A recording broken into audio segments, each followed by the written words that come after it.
जी। आप सभी लोग प्रेम के साथ में मालिक के पावन नाम का उच्चारण करेंगे। बोलो जय गुरुदेव। जय गुरुदेव। जय गुरुदेव। जय गुरुदेव। जय गुरुदेव। जय गुरुदेव।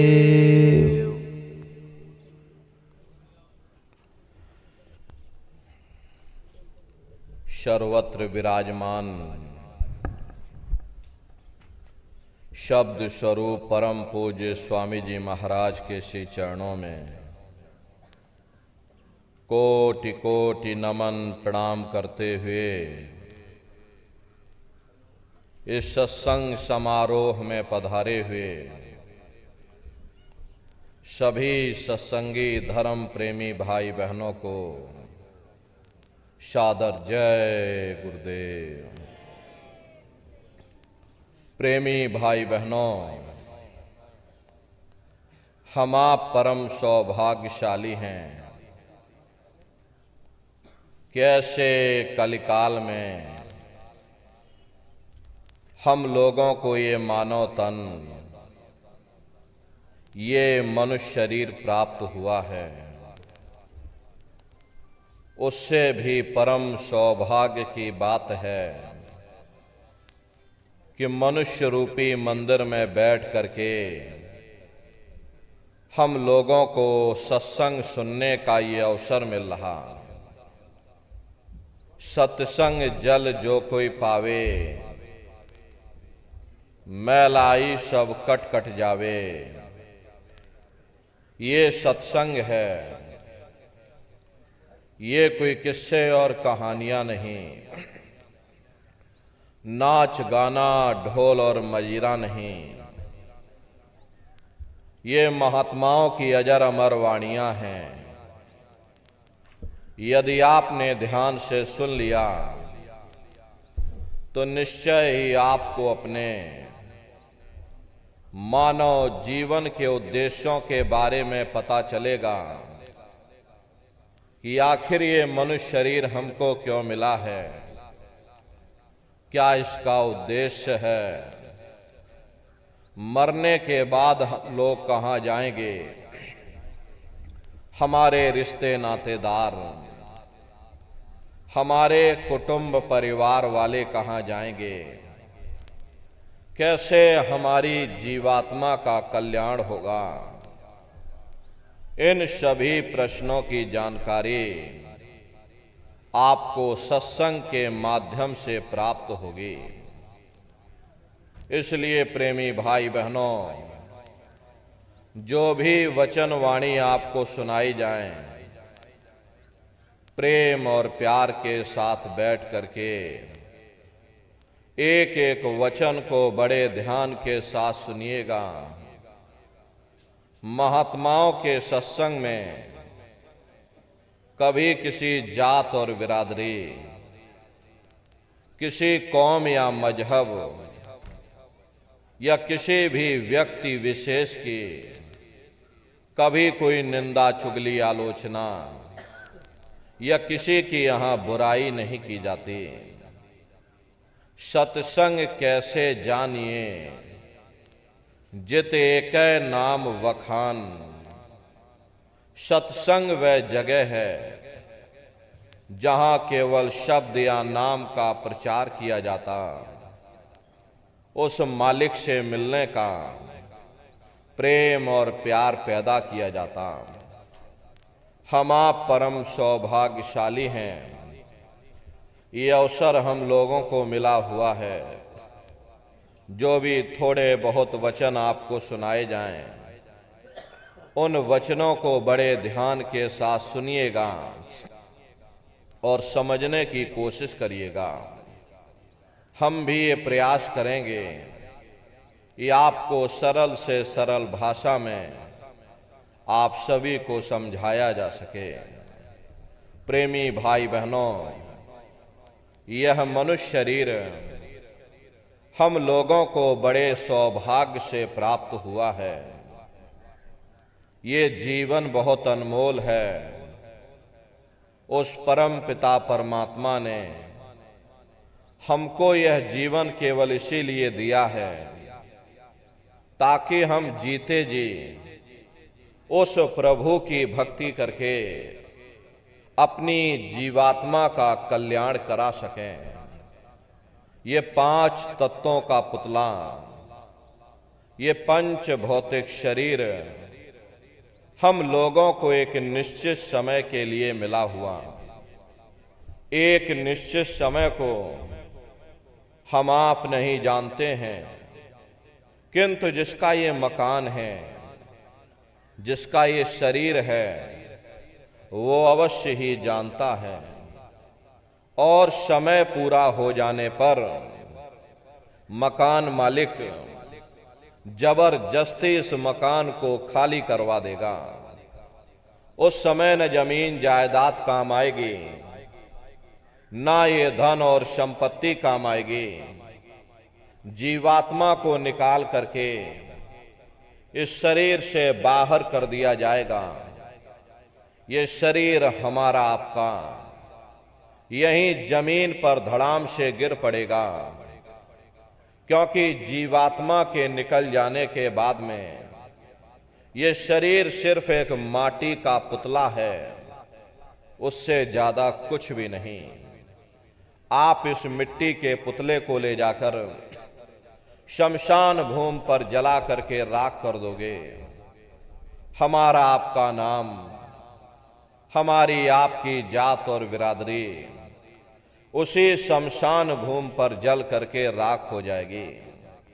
प्रेमी भाई बहनों, इस दुनिया में हित मित भाई बंधु, रिश्ते नातेदार, कुटुंब परिवार वाले, इनमें से कोई भी चीज तुम्हारी जीवात्मा को इस अधोगति से बचा नहीं सकती।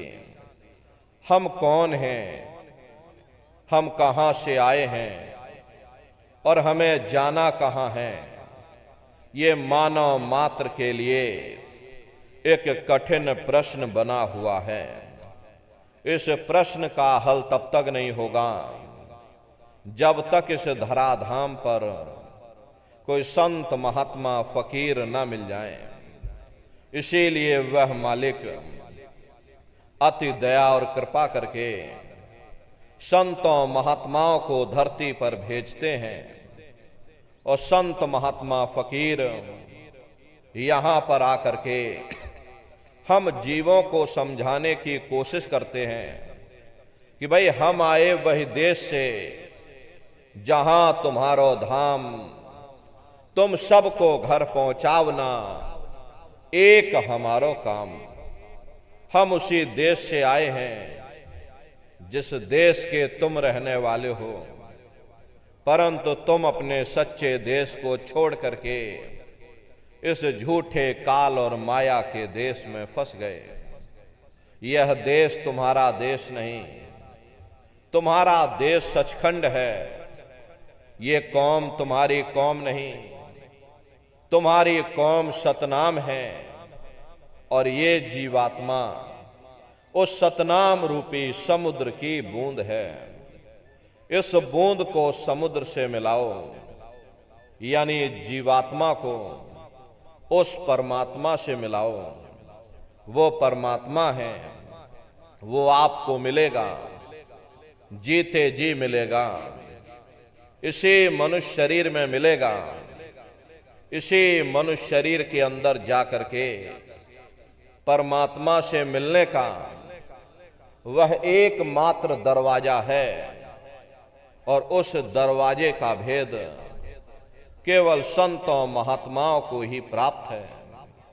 ये दुनिया के लोग, दुनिया की आवाम जनमानस दुनिया के ज्ञान को पढ़ करके अहंकार में डूबे रहते हैं कि हमसे बड़ा कोई ज्ञानी यहां नहीं है, लेकिन उनको ये नहीं मालूम कि जहां ये दुनिया का ज्ञान समाप्त होता है, उसी के सिर की चोटी से ये आध्यात्मवाद, आत्मा और परमात्मा का ये गूढ़ ज्ञान, रहस्य विज्ञान प्रारंभ होता।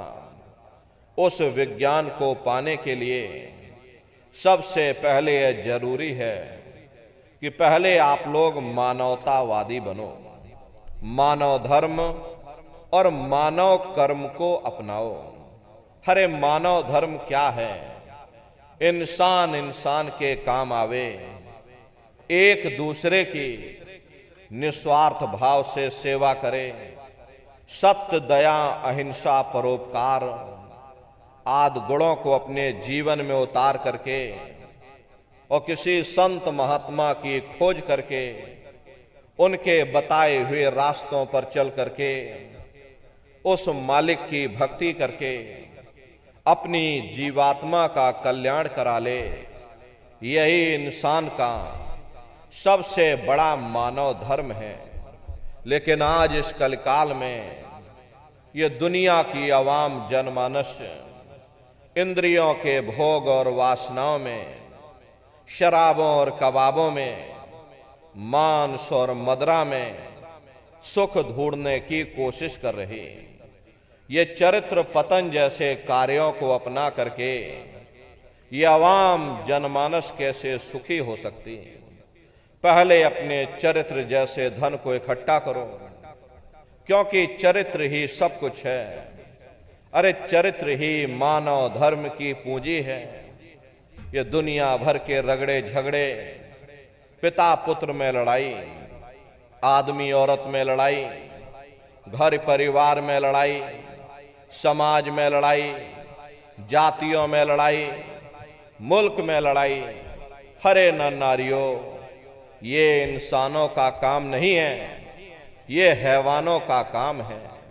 इसलिए पहले आप इंसान बनो, चरित्रवान बनो, महात्माओं के समीप आओ। वे जो दया का प्रसाद दें, उसे खुशी खुशी लेकर के अपने निज घर को जाओ, जहां न फिर जन्मना है और ना ही फिर मरना है। इसीलिए हमारे गुरु महाराज परम संत बाबा जय गुरुदेव जी महाराज ने आवाम जनमानस के बीच में ये आवाज लगाई है, क्या इंसानों, तुम अपने मानव धर्म के रास्ते पर वापस आ जाओ और इस मानव मंदिर में बैठ करके भगवान का सच्चा भजन करो, जिससे तुम्हारी ये जीवात्मा नरकों में जाने से बच जाए।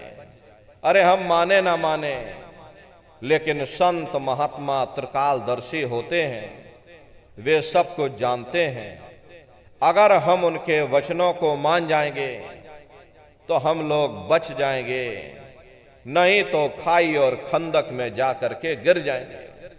इसीलिए अभी वक्त है उस मालिक से सच्ची प्रार्थना करने का, भगवान के सामने अपने गुनाहों की माफी मांगने का, धर्म मजहब के नाम पर लड़ने झगड़ने का नहीं, जात बिरादरी के नाम पर लड़ने झगड़ने का नहीं। अरे हमने बहुत लड़ लिया, बड़े बड़े झगड़े और फसादें की, बड़ी बड़ी नुक्ताचीनी की, सिवाय नफरत के हमको क्या मिला? नफरत की ऐसी ज्वाला जली जिसमें घर जल गया, परिवार जल गया, समाज जल गई, जातियां जल गईं, अब सारा देश जल उठा। इसीलिए सारी मानवता बहुत थक गई। हर कोई ऐसी छांव चाहता है जहां उसे ठंडक मिले, शांति और सुकून मिले, और ये सब वहीं मिल सकते हैं जहां शांति के संदेश होते, सुकून के संदेश होते, मानव धर्म और मानव कर्म के संदेश होते हैं। और ये संदेश केवल संत महात्मा फकीर देते हैं, जो समदर्शी होते हैं, जो समस्त जीवों के अंदर उस प्रभु के अंश को देखते हैं। ऐसे समदर्शी उन महात्माओं की खोज करो। ये मत देखना कि महात्मा किस जाति के हैं, महात्मा किस बिरादरी के हैं। अरे जातियां कर्म के अनुसार बनाई गई, जन्म के अनुसार नहीं। मनुष्य की एक ही जाति है, वो है मानव जाति। और इसी मानव जामे में बैठ करके हमें उस मालिक की भक्ति करनी है। प्रेमी भाई बहनों, सुपच जाति के भंगी थे। रैदास जी महाराज जाति के हरिजन थे और मीराबाई जाति की छत्राणी थी। अगर वे सब उस मालिक को प्राप्त कर सकते हैं तो आप भी उस मालिक को प्राप्त कर सकते हो। लेकिन बगैर महात्माओं के, बगैर गुरु के कोई भी जीव इस संसार समुद्र से ना कोई पार हुआ और ना ही कोई हो सकता। ये समुद्र ऐसा है जिसके न इस किनारे का पता न उस किनारे का पता, कोई नहीं जान सकता है।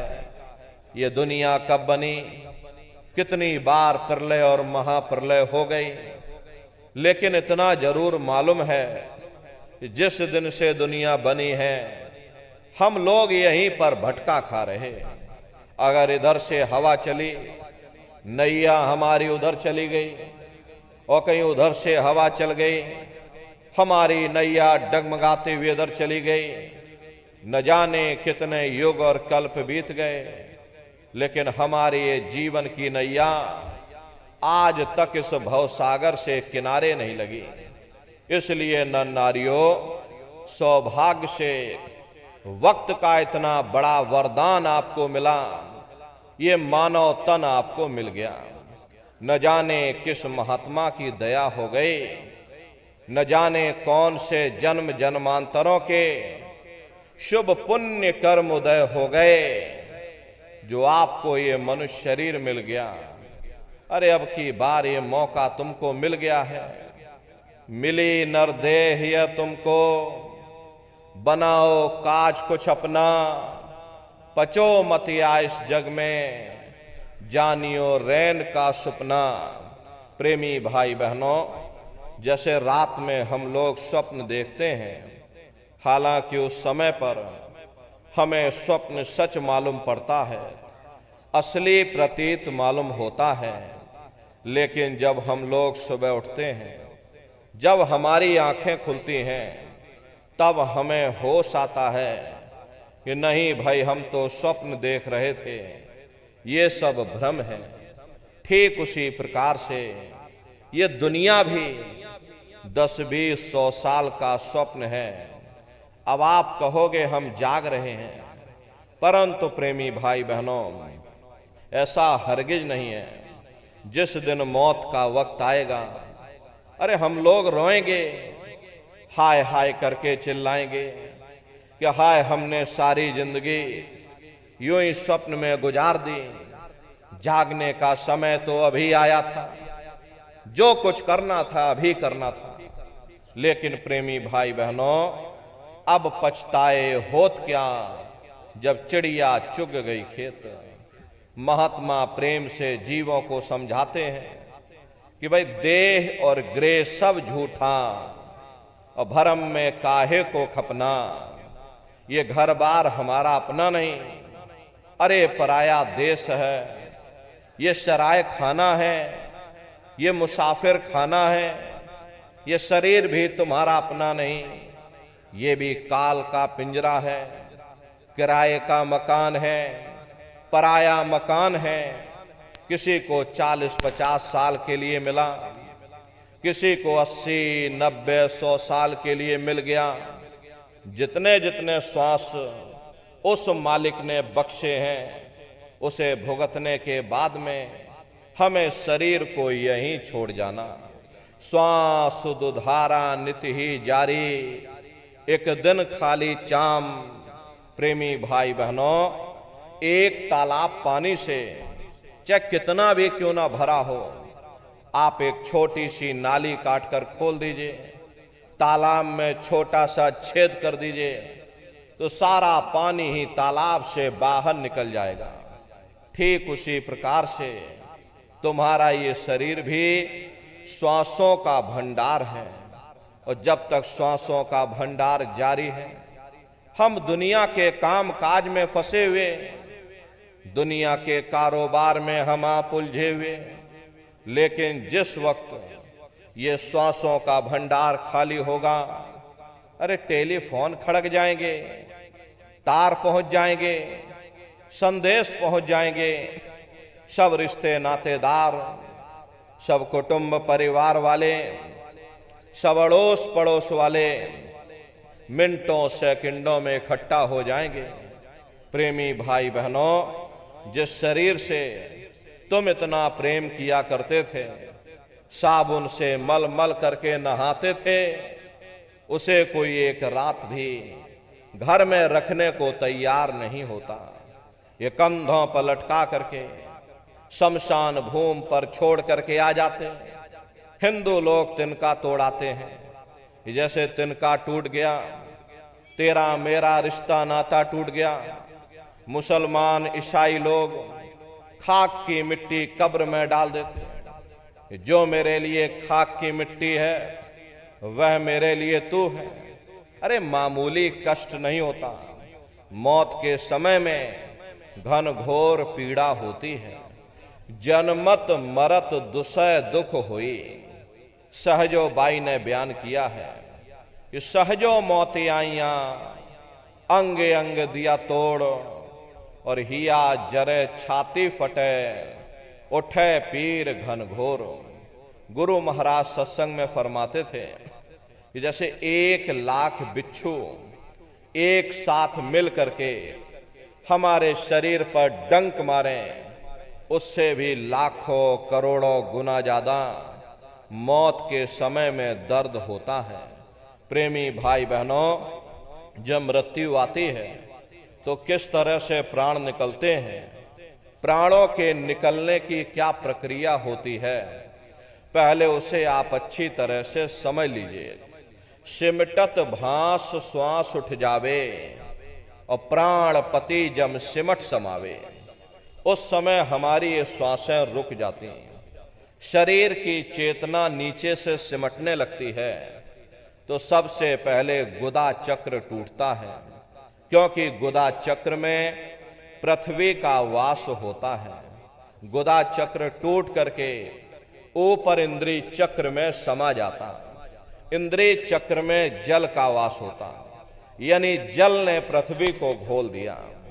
फिर जब इंद्रिय चक्र टूटेगा तो ऊपर नाभि चक्र में समा जाएगा। ये नाभि चक्र में अग्नि का वास होता, यानी अग्नि ने फिर जल को सुखा दिया। ये नीचे से सिमटाव होता है, नीचे से ऊपर की ओर सिमटाव होता, पैरों के तलवे से लेकर के ये सिर की चोटी तक सिमटाव होता है। फिर जब ये नाभि चक्र टूटेगा तो ऊपर हृदय चक्र में समा जाएगा।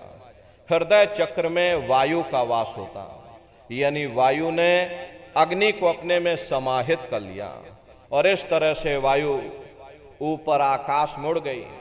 ये आंखों की पुतलियां ऊपर पलट जाती हैं, मुंह खुला का खुला रह जाता।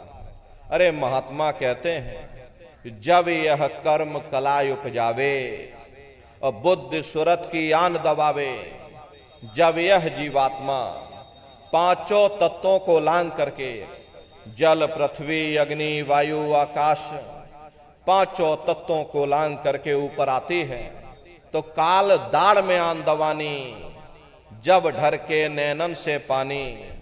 जब काल अपनी दाढ़ में दबाता है, उस समय नेत्रों से पानी निकलता, इंद्रियां टूट टूट करके चकनाचूर हो जाती, सब रिश्ते नातेदार खड़े रह जाएंगे। अरे लगे टकटकी दिखे ना भाई, वाही समय को करे सहाई।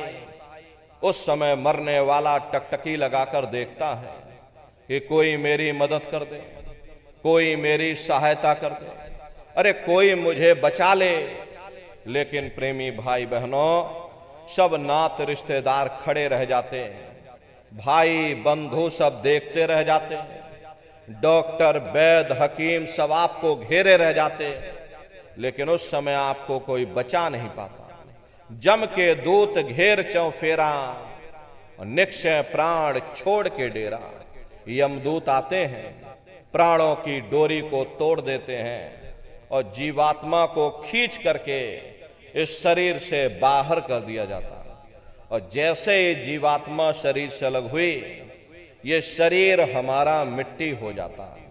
अरे इस मिट्टी को ले जा करके तुम शमशान भूमि पर जला करके राख कर देते हैं। हाड़ जले जैसे लाकड़ी, और केस जले जैसे घास, और कंचन जैसी काया ढह गई और कोई ना आवे पास। ये कहानी हमारी आपकी यहीं समाप्त हो गई। ये जात बिरादरी के रगड़े झगड़े, ये नाम, ये रुतबा, ये शानो शौकत, ये पद और प्रतिष्ठा, ये प्रधानी और ये कलेक्टरी, ये सब तुम्हारी यहीं समाप्त हो गई। लेकिन उधर देखो क्या होता, तुम्हारी जीवात्मा को ले जा करके ऊपर धर्मराज की कचहरी में पेश कर दिया जाता। वहां पलक झपकते ही तुम्हारे अच्छे और बुरे कर्मों का हिसाब किताब हो जाता। अरे धर्मराज तुमको सजा सुना देते हैं कि ले जाओ इनको फलाने नरक में डाल दो, क्योंकि मैंने इनको मौका दिया था। जब ये मां के घर में उल्टे लटके हुए थे, सिर इनका जब नीचे था, पैर जब इनके ऊपर थे, मां के घर में जब ये उल्टे लटके हुए थे, जठराग्नि में जब ये तप रहे थे, उस समय इन्होंने मुझसे प्रार्थना की थी कि हे मालिक, अब प्रभु कृपा करो वे भांति, और सब तज भजन करे दिन राति। कि हे परमात्मा, इस बार हमको मौका दे दो, हमको मनुष्य शरीर दे दो, हम भजन करेंगे, भक्ति करेंगे, हम अपनी जीवात्मा का कल्याण करेंगे। तो मैंने इनकी प्रार्थना को स्वीकार कर लिया और इनको मैंने सुंदर सा ये मनुष्य शरीर दे दिया, और कह करके मैंने भेजा था कि भाई ये मनुष्य शरीर ये किराए का मकान है, ये तुम्हारा अपना नहीं है। अगर ये तुम्हारा अपना होता तो हमेशा तुम्हारे पास रहता। ये तुम्हारा अपना नहीं, ये मैंने तुमको कुछ समय के लिए किराए का मकान दिया है। हाँ, तुम अपनी जीवात्मा को मेरे किराए के मकान में बैठा करके, मालिक की भक्ति करके, समय रहते अपनी जीवात्मा को जगा लेना, अपनी जीवात्मा का कल्याण करा लेना। अरे मैंने कुछ समय के लिए तुम सबको ये किराए का मकान दिया है, और जब समय पूरा होगा तो मैं अपने सिपाहियों को ऊपर से भेजूंगा, और उस समय पर तुम मेरे किराए के मकान को खाली कर देना। लेकिन इतना ध्यान रखना, जैसा साफ सुथरा मैंने तुमको ये किराए का मकान दिया, वैसा ही साफ सुथरा तुम मुझको वापस लौटाना। लेकिन इस किराए के मकान में बैठ करके इन्होंने बुरे खोटे पाप कर्म कर डाले। मेरे किराए के मकान को इन्होंने अपने कर्मों से गंदा कर दिया, इसलिए कर्मों की सजा इनको मिलेगी। ले जाओ इनको फलाने नरक में डाल दो। अरे महात्मा कभी झूठ नहीं बोलते। महात्माओं ने जब साधना किया, साधना करके जब ऊपर गए, ऊपर जा करके जब उन्होंने नरकों का हाल देखा, तो हमारी आपकी जानकारी के लिए उन्होंने धर्म ग्रंथों में लिख दिया, लोह के खंभ तपत के माही, और जहां जीव को ले चिपटाई, वहां बड़े बड़े लोहे के खंभे अग्नि से धधक धधक कर लाल हो रहे। ऐसे खोटे जीवों को उन्हीं खम्भों में लिटा दिया जाता। जीव हाय हाय करके चिल्लाता है, तड़फ तड़फ जीव जुलम बुखारी, और तपत खम्भ दुख उपजे भारी। असहनीय वेदना होती है, असहनीय दुख दर्द होता है। जीव वहां रोता और चिल्लाता रहता। लाखों लाख योजन मील तक तुम्हारे रोने चीखने चिल्लाने की आवाज उन नरकों से होकर के गुजरती है। लेकिन प्रेमी भाई बहनों, वहां कोई तुम्हारी पुकार सुनने वाला नहीं, कोई तुम्हारी दर्द भरी आवाज को सुनने वाला नहीं। ये दुर्दशा क्यों हो गई? क्योंकि हम लोग मनमुखी हो गए, मन के कहे पर चलने लग गए। मन के कहे पर चल करके बुरे खोटे पाप कर्म करने लग गए। कर्मों का ये जखीरा अंबार के अंबार हमने अपने सिर पर लाद लिए, आज उन्हीं कर्मों का हम आप भोग पा रहे। अरे महात्मा कहते हैं नर के अनेक और हैं, कहाँ लग कहूं बखान, दुख भोगते यह जीव जो जाने जो भोग समान। कहते भाई एक नरक नहीं, ऐसे वहां पर अनेकों अनेक नरक बने हुए। गरुड़ पुराण में 36 प्रकार के नरकों का वर्णन किया गया। कुंभी नरक निदान यह है, पड़े जीव जग जाए, सिर समेत डूबा रहे, सदा नरक के माही। कुंभी कहते हैं घड़े के आकार का बड़ा विशाल नरक वहां बना, दुनिया भर का मवाद उसमें भरा, बड़ी भारी बदबू उसमें से आती है, जीवों को ले जाकर उसी में डाल दिया जाता। कुंभी नरक कल्प लो वासा, मुख में नरक नाक में श्वासा। कल्प लो वासा यानी 1000 चौकड़ी युग का एक कल्प होता है, और कल्प लो वासा यानी युगों युगों तक ये जीव नरकों की सजा को भोगता रहता है। और नरकों की सजा भोगने के बाद में इन्हीं जीवों को सीधे मनुष्य शरीर नहीं दिया जाता, बल्कि ले जाकर के 4 खान 84 लाख योनियों में डाल दिया जाता। जैसे बच्चा होता है, बच्चा पहले कक्षा 1 पास करेगा, फिर कक्षा 2 में जाएगा। ऐसे ही प्रेमी भाई बहनों वहां पर भी पूरा चैनल बना हुआ। नरकों की सजा भोगने के बाद में इन्हीं जीवों को 4 खान 84 लाख योनियों में डाल दिया जाता। ये 4 खान 84 लाख योनियां ये कोई मामूली योनियां नहीं होती। 4 खान का मतलब होता है अंडज पिंडज उपमज स्थावर, ये 4 खाने होती हैं। पहली श्रेणी तो इन पेड़ पौधों की आती है जिनके अंदर पानी का तत्व मौजूद होता है। कभी ये भी मनुष्य हुआ करते थे, लेकिन आज अपने कर्मों का ये भोग पा रहे, एक जगह पर पेड़ बनके खड़े हुए। दूसरी श्रेणी कीड़े मकोड़ों की आती है जिनके अंदर पृथ्वी और अग्नि का तत्व मौजूद होता है। तीसरी श्रेणी पंछियों की आती है, चौथी चौपाए जानवरों की आती है, और 5वीं स्वयं इंसानों की आती है जिसके अंदर 5 तत्व जल पृथ्वी अग्नि वायु आकाश 5 तत्व मौजूद होते हैं। प्रेमी भाई बहनों ये 4 खाने हैं, इनकी अलग अलग कुल 84 लाख योनियां होती हैं। अब आप पेड़ पौधों को देखिए तो आम का पेड़ अलग है, नीम का पेड़ अलग है, पीपल का पेड़ अलग है। ऐसे ही अलग अलग प्रजातियों के कीड़े मकोड़े, अलग अलग प्रजातियों के पशु और पंछी, कुल मिलाकर के 84 लाख योनियां हैं।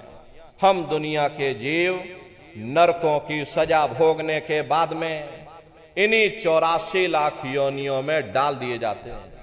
अरे मामूली कष्ट नहीं होता। हमको आपको देखो गर्मी लग गई तो हम लोग छाया में आ गए, सर्दी लग गई कंबल रजाई ओढ़ लिया, भूख लग गई भोजन कर लिया, बीमार हो गए अस्पतालों में चले गए, अपना अपना इलाज करवा लिया। लेकिन देखो इन जानवरों को, क्या गर्मी क्या सर्दी और क्या बरसात, एक एक रोटी के टुकड़े के लिए बेचारे दर बदर रोड पर भटकते रहते। किसी का हाथ कट गया, किसी का पैर कट गया, किसी को आपने जीते जी काट डाला, मुर्गी की पकड़ करके गर्दनी घुमा डाली। अरे उनको भी दर्द होता है, उनको भी तकलीफ होती है, लेकिन वे बेचारे बेजुबान हैं, कुछ बोल नहीं पाते हैं, कुछ बता नहीं पाते हैं। हम लोगों के अंदर ये जुबान है, हम लोग बोल बता देते हैं, वे सिर्फ रोते और चिल्लाते रहते। अरे कौन उनकी पुकार सुनने वाला, कौन उनकी दर्द भरी आवाज को सुनने वाला, कौन सी अदालत में जाकर के वे बेचारे दरवाजा खटखटाएं, कौन मजिस्ट्रेट उनकी फरियाद को सुनेगा? प्रेमी भाई बहनों, कोई सुनने वाला नहीं है। अरे कई जन्म भय कीट पतंगा, कई जन्म भय मीन कुरंगा, कई जन्म पंखी सरफोयो, कई जन्म है वर वृक्ष जोयो, मिल जगदीश मिलन की वरिया, चिरंकार यह देश सजरिया। करोड़ों करोड़ युगों से हम आप नरकों की सजा भोगने के बाद में फिर कभी कीड़े पतंगों की योनि में डाल दिए जाते, कभी पेड़ पौधों की योनि में डाल दिए जाते, तो कभी पशु और पंछियों की योनि में डाल दिए जाते। प्रेमी भाई बहनों, 84 लाख योनियों की सबसे जो आखिरी योनि होती है वो गाय और बैल की योनि होती है। अरे गाय स्त्री का रूप लेती है और बैल पुरुष का रूप लेते हैं। ये 84 लाख योनियों की सबसे आखिरी योनि यानी कि अंतिम पायदान होता है। उसके बाद तब जाकर के हम लोगों को दोबारा फिर से मनुष्य शरीर प्राप्त होता। इसीलिए कहा गया कि बड़े भाग्य मानुष तन पाया, कोट जन्म भटका जब, कोटान कोट जन्म जन्मांतरों तक अलग अलग योनियों में भटकने के बाद में तब बड़े सौभाग्य से तुम लोगों को ये मनुष्य शरीर प्राप्त हुआ है। लेकिन बड़े अफसोस की बात है, जैसे किसी को हीरा मिल गया, उसे हीरे की परख नहीं, उसने हीरे को ले जाकर गधे के गले में बांध दिया। ठीक उसी प्रकार से ये मनुष्य शरीर उत्तम से उत्तम है, लेकिन इंसान इसकी कद्र नहीं करता। खाने पीने ऐशो इशरत में, मोह ममता में अपने कीमती समय को और श्वासों की पूंजी को बर्बाद कर देता। रात गवायो सोए के, दिवस गवायो खाए, हीरा जन्म अमोल था और कौड़ी बदले जाए। भगवान राम ने कहा कि बड़े भाग्य मानुष तन पाया, सुर दुर्लभ सदग्रंथ ही गाया। सुर कहते हैं देवताओं को। बड़े से बड़े देवी और देवता भी इस मनुष्य शरीर को पाने के लिए तरसते हैं, क्योंकि इसी मनुष्य रूपी मंदिर में बैठ करके हम आप उस परमात्मा की भक्ति कर सकते हैं। इसीलिए संतों महात्माओं ने इस पंच भौतिक शरीर को सच्चा हरि मंदिर कहकर याद किया कि हरि मंदिर यह शरीर है और ज्ञान रतन प्रकट होए, ये असली हरि मंदिर है। जब भी वो परमात्मा मिलेगा इसी हरि मंदिर के अंदर मिलेगा। इसी पंच भौतिक शरीर को ईसा मसीह साहब ने टेम्पल ऑफ लिविंग गॉड यानी जिंदा ईश्वर का मंदिर कहा। इसी पंच भौतिक शरीर को गुरु नानक साहब ने नर नारायणी देह कहकर याद किया। ये वो देह है जिसमें नारायण स्वयं विराजमान है। अरे वो नारायण जब भी मिलेंगे तुम्हें तुम्हारे अंदर मिलेंगे। यही कबीर साहब ने कहा है कि जौ तिल माही तेल है, जौ चकमक में आग, तेरा साईं तुझ में और जाग सके तो जाग। जैसे तिल में तेल होता है, पत्थर में अग्नि होती है, ठीक उसी तरह से वो मालिक हर एक के घट घट में, हर एक के वजूद के अंदर बैठा हुआ। यही महात्माओं ने कहा कि कस्तूरी कुंडल बसे, मृग धूड़े बन माही, ऐसे घट घट राम हैं दुनिया देखे नाही। जैसे हिरन कस्तूरी की खुशबू को बाहर जंगलों में ढूंढता फिरता, हालांकि वो खुशबू उसके नाभि से हो करके आती है, वही हाल हम जीवों का है। हम दुनिया के जीव भी उस परमात्मा की खोज बाहर इस जड़ संसार में कर रहे, लेकिन महात्मा समझाते हैं कि भाई मोको कहां ढूंढे रे बंदे। अरे मैं तो तेरे पास में, ना तीरथ में ना मूरत में, मैं तो हूं विश्वास में।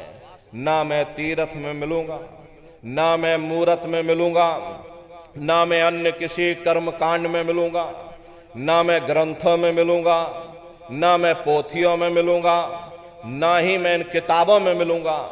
चाहे सारी उम्र बैठ करके तुम किताबें पढ़ते रहो, रात दिन ढोलक मजीरा बजा बजा करके उन चौपाइयों को तुम रटते रहो। अरे मैं जब भी मिलूंगा तो मैं तुम्हारे अंदर मिलूंगा।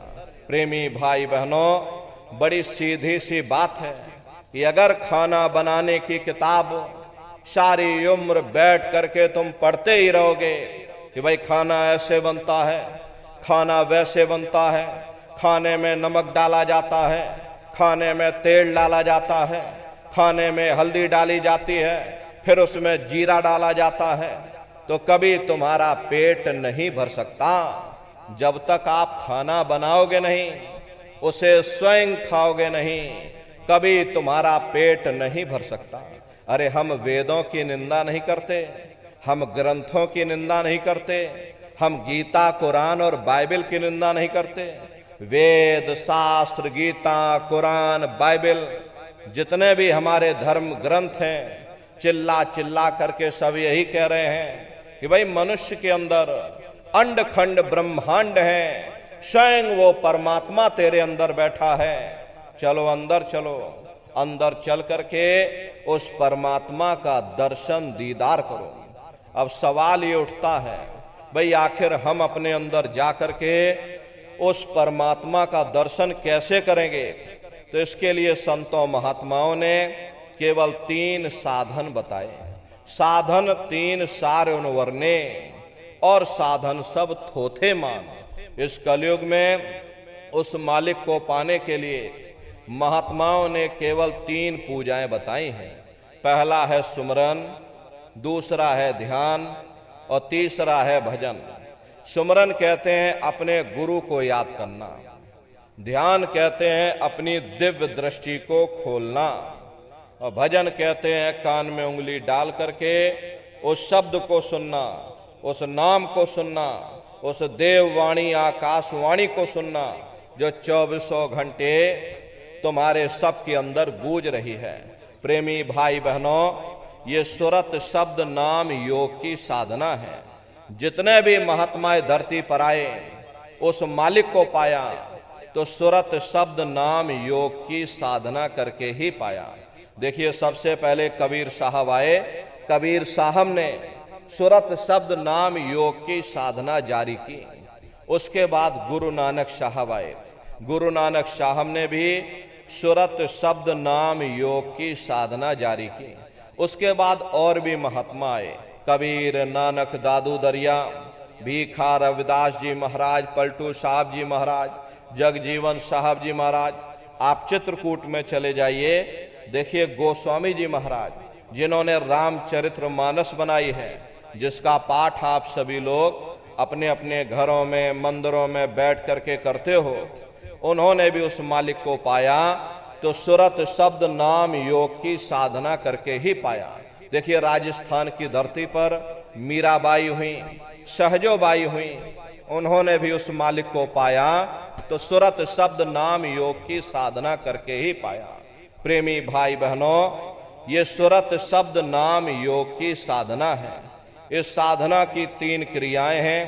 पहला है सुमरन, दूसरा है ध्यान और तीसरा है भजन। सुमरन कहते हैं अपने गुरु को याद करना, ध्यान कहते हैं अपनी दिव्य दृष्टि को खोलना, और भजन कहते हैं कान में उंगली डाल करके उस शब्द को सुनना, उस नाम को सुनना, उस देववाणी आकाशवाणी को सुनना जो 24 घंटे तुम्हारे सब के अंदर गूंज रही है। तो कैसे आप लोग सुमरन करोगे, कैसे आप लोग ध्यान करोगे, कैसे आप लोग भजन करोगे? बहुत से नए प्रेमी भाई बहन यहाँ बैठे हुए हैं, तो सुमरन, ध्यान और भजन कैसे कैसे करना है बैठ करके आप सभी लोग अच्छी तरह से समझिएगा और फिर घर पर जा करके पूजा करिएगा। तो सबसे पहले सुमरन कैसे किया जाएगा? सुमरन करने के लिए एक माला आप लोग ले लेना। ये देखिए प्रेमी भाई बहनों, 108 दाने की ये माला है। अपने अपने घरों में बैठ करके बाहर से अपनी आंखों को बंद कर लेना, दोनों आंखों के मध्य भाग में अपने ध्यान को रोक करके और दाने दाने पर जय गुरुदेव नाम का उच्चारण करिएगा। हर दाने पर जय गुरुदेव नाम, हर दाने पर जय गुरुदेव नाम, जय गुरुदेव जय गुरुदेव जय गुरुदेव जय गुरुदेव कुल 108 बार करिएगा। दोबारा इसी जगह फिर वापस आ जाओगे। जब आप जय गुरुदेव नाम का उच्चारण करोगे तो दोनों आंखों के मध्य भाग में अपने ध्यान को रोक करके और दाने दाने पर जय गुरुदेव नाम का उच्चारण करिएगा। जिसको आप याद कर रहे हो, एक समय ऐसा आएगा वो अंतर में तुम्हारे सामने प्रकट हो जाएगा। उसके स्वरूप को देख लेना, फिर उसी के स्वरूप को याद करके जय गुरुदेव नाम का सुमरन सभी नए प्रेमी भाई बहन करिएगा। दूसरी बार फिर यहीं से जय गुरुदेव नाम का सुमरन, तीसरी बार फिर यहीं से जय गुरुदेव नाम का सुमरन। इस तरह से कुल 8 बार जय गुरुदेव नाम का सुमरन सभी नए प्रेमी भाई बहन करिएगा। और 8 बार करने के बाद में ये माला आप रख देना। प्रेमी भाई बहनों, ये जय गुरुदेव नाम किसी साधारण इंसान का नाम नहीं, ये स्वयं उस अनामी महाप्रभु का नाम है। समय समय पर संत महात्मा फकीर अपने अपने समय पर आकर के अपनी साधना के द्वारा उस मालिक के नाम को जगाते हैं, उस मालिक के नाम को सिद्ध करते हैं। जैसे कबीर साहब आए, कबीर साहब ने साहिब नाम सिद्ध किया। गुरु नानक साहब आए, गुरु नानक साहब ने वाहिगुरु नाम सिद्ध किया। गोस्वामी जी महाराज आए, गोस्वामी जी महाराज ने राम नाम सिद्ध किया। मीराबाई आई, मीराबाई ने गिरधर नाम सिद्ध किया। सूरदास जी महाराज आए तो सूरदास जी महाराज ने श्याम नाम सिद्ध किया। इसी तरह से हमारे गुरु महाराज जय गुरुदेव नाम सिद्ध करके गए। जय गुरुदेव नाम का जहाज लगा कर गए। अगर इस जहाज पर सारी दुनिया बैठेगी, ये जहाज सारी दुनिया को पार करेगा। नए जीवों के लिए नामदान को और सरल से सरल किया गया। वरना प्रेमी भाई बहनों, नामदान की प्रक्रिया को बहुत सरल किया गया। एक साधे सब सधे और सब साधे सब जाए। पहले अपने गुरु की उंगली पकड़ लो, क्योंकि गुरु तुम्हारा सच्चा रहबर है। गुरु बिन भव निज तरह न कोई, बगैर गुरु के तुम्हारी ये जीवात्मा इस भव सागर से पार नहीं जा सकती। ये विद्यालय है, अगर इसमें मास्टर ना हो तो प्रेमी भाई बहनों, ये बच्चे शिक्षा, ये ज्ञान अध्ययन नहीं कर सकते, इनको ज्ञान प्राप्त नहीं हो सकता बगैर गुरु के। गुरु बिन होत न ज्ञान। इसीलिए कहा गया कि भाई गुरु गोविंद दो खड़े काके लागू पाई, और बलिहारी गुरु आपने जिन गोविंद दियो बताई। महिमा उन्हीं की है जिन्होंने उस गोविंद को लखा दिया। इस संसार में हमारे 3 तरह के गुरु होते हैं। पहले गुरु हमारे माता पिता होते हैं, जो हमें जन्म देते हैं, हमारा पालन पोषण करते हैं, बचपन से हमारे अंदर संस्कार डालते हैं। ये माता पिता हमारे पहले गुरु होते हैं। दूसरे गुरु हमारे शिक्षक होते हैं, जो हमें स्कूलों में कॉलेजों में हमें जो भौतिक ज्ञान देते हैं, ये हमारे दूसरे गुरु होते हैं। और तीसरे हमारे आध्यात्मिक गुरु होते हैं, जो हमारी जीवात्मा को इस भव सागर से पार ले जाते हैं। इसीलिए कहा गया है कि गुरुर ब्रह्मा गुरुर विष्णु गुरुर देवो महेश्वरा गुरुर साक्षात पर ब्रह्म तस्मै श्री गुरुवे नमः। 3 लोक 9 खंड में गुर से बड़ा न कोई, और करता करे न कर सके, और गुरु करे सो होई। इसलिए प्रेमी भाई बहनों, साधना करने से पहले जय गुरुदेव नाम का सुमरन सभी नए प्रेमी भाई बहन करिएगा। और सुमरन करने के बाद में फिर आप लोग ध्यान पर बैठिएगा। दूसरा है ध्यान। ध्यान कहते हैं दृष्टि को एकाग्र करना, अपनी दिव्य दृष्टि को खोलना, अपने शिव नेत्र को खोलना, अपने तीसरे नेत्र को खोलना। तो कैसे आप लोग ध्यान करोगे, जरा अच्छी तरह से समझ लीजिए।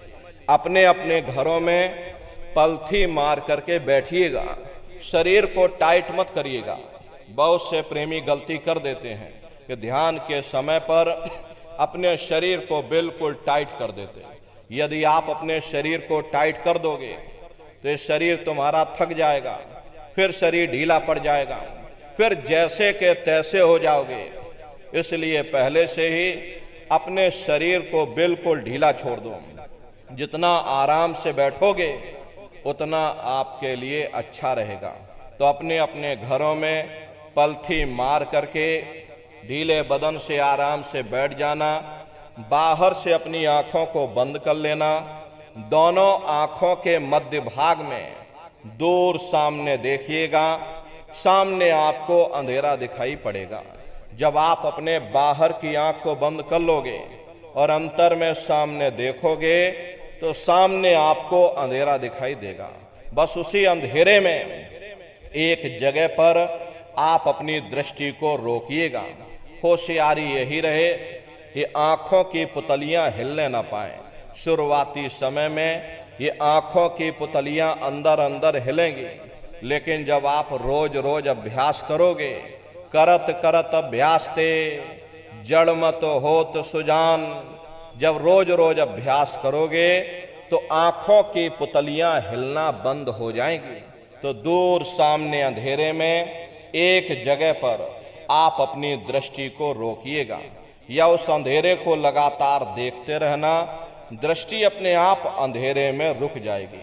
जब आपकी दृष्टि अंधेरे में रुकेगी तो सुई की नोक के बराबर तारे की तरह चमकता हुआ बिंदु आपको सामने दिखाई पड़ेगा। प्रेमी भाई बहनों, वो चमकता हुआ बिंदु सामने दिखाई पड़ेगा और जब वो बिंदु सामने दिखाई पड़ जाए तब आप अपनी दृष्टि को उस बिंदु पर एकाग्र कर देना। और जब आप अपनी दृष्टि उस बिंदु पर एकाग्र कर दोगे तो बिंदु के चारों तरफ से बड़ा भारी प्रकाश निकलेगा, चक्र की तरह से बहुरंगी प्रकाश होगा। वो प्रकाश धीरे धीरे बड़ा होता चला जाएगा। साधक इतना मोहित हो जाता है कि बिंदु को तो छोड़ देता है और दाएं बाएं प्रकाश को देखने में लग जाता। जब दाएं बाएं प्रकाश को देखने में लग जाओगे, क्योंकि प्रकाश उस बिंदु से निकल रहा और आपने बिंदु को छोड़ दिया, प्रकाश को देखने में लग गए, तो प्रकाश भी गायब हो जाएगा, बिंदु भी गायब हो जाएगा, फिर अंतर में अंधेरा छा जाएगा, फिर आपको उतनी मेहनत करनी पड़ेगी। इसलिए दाएं बाएं मत देखिएगा, आपका निशाना उस बिंदु पर टिका रहे जिसमें से वो प्रकाश निकल रहा। वही बिंदु दरवाजा है, वही बिंदु खिड़की है, उसी को हरि का द्वार यानी कि हरिद्वार कहा गया। बहुत विशाल वो दरवाजा है। ये संसार कुछ नहीं है। ऐसे लाखों संसार इकट्ठे करके एक साथ दरवाजे के अंदर डाल दो, पता तक नहीं चलेगा। इतना विशाल वो हरि का द्वार तुम्हारे सब के अंदर बना हुआ है।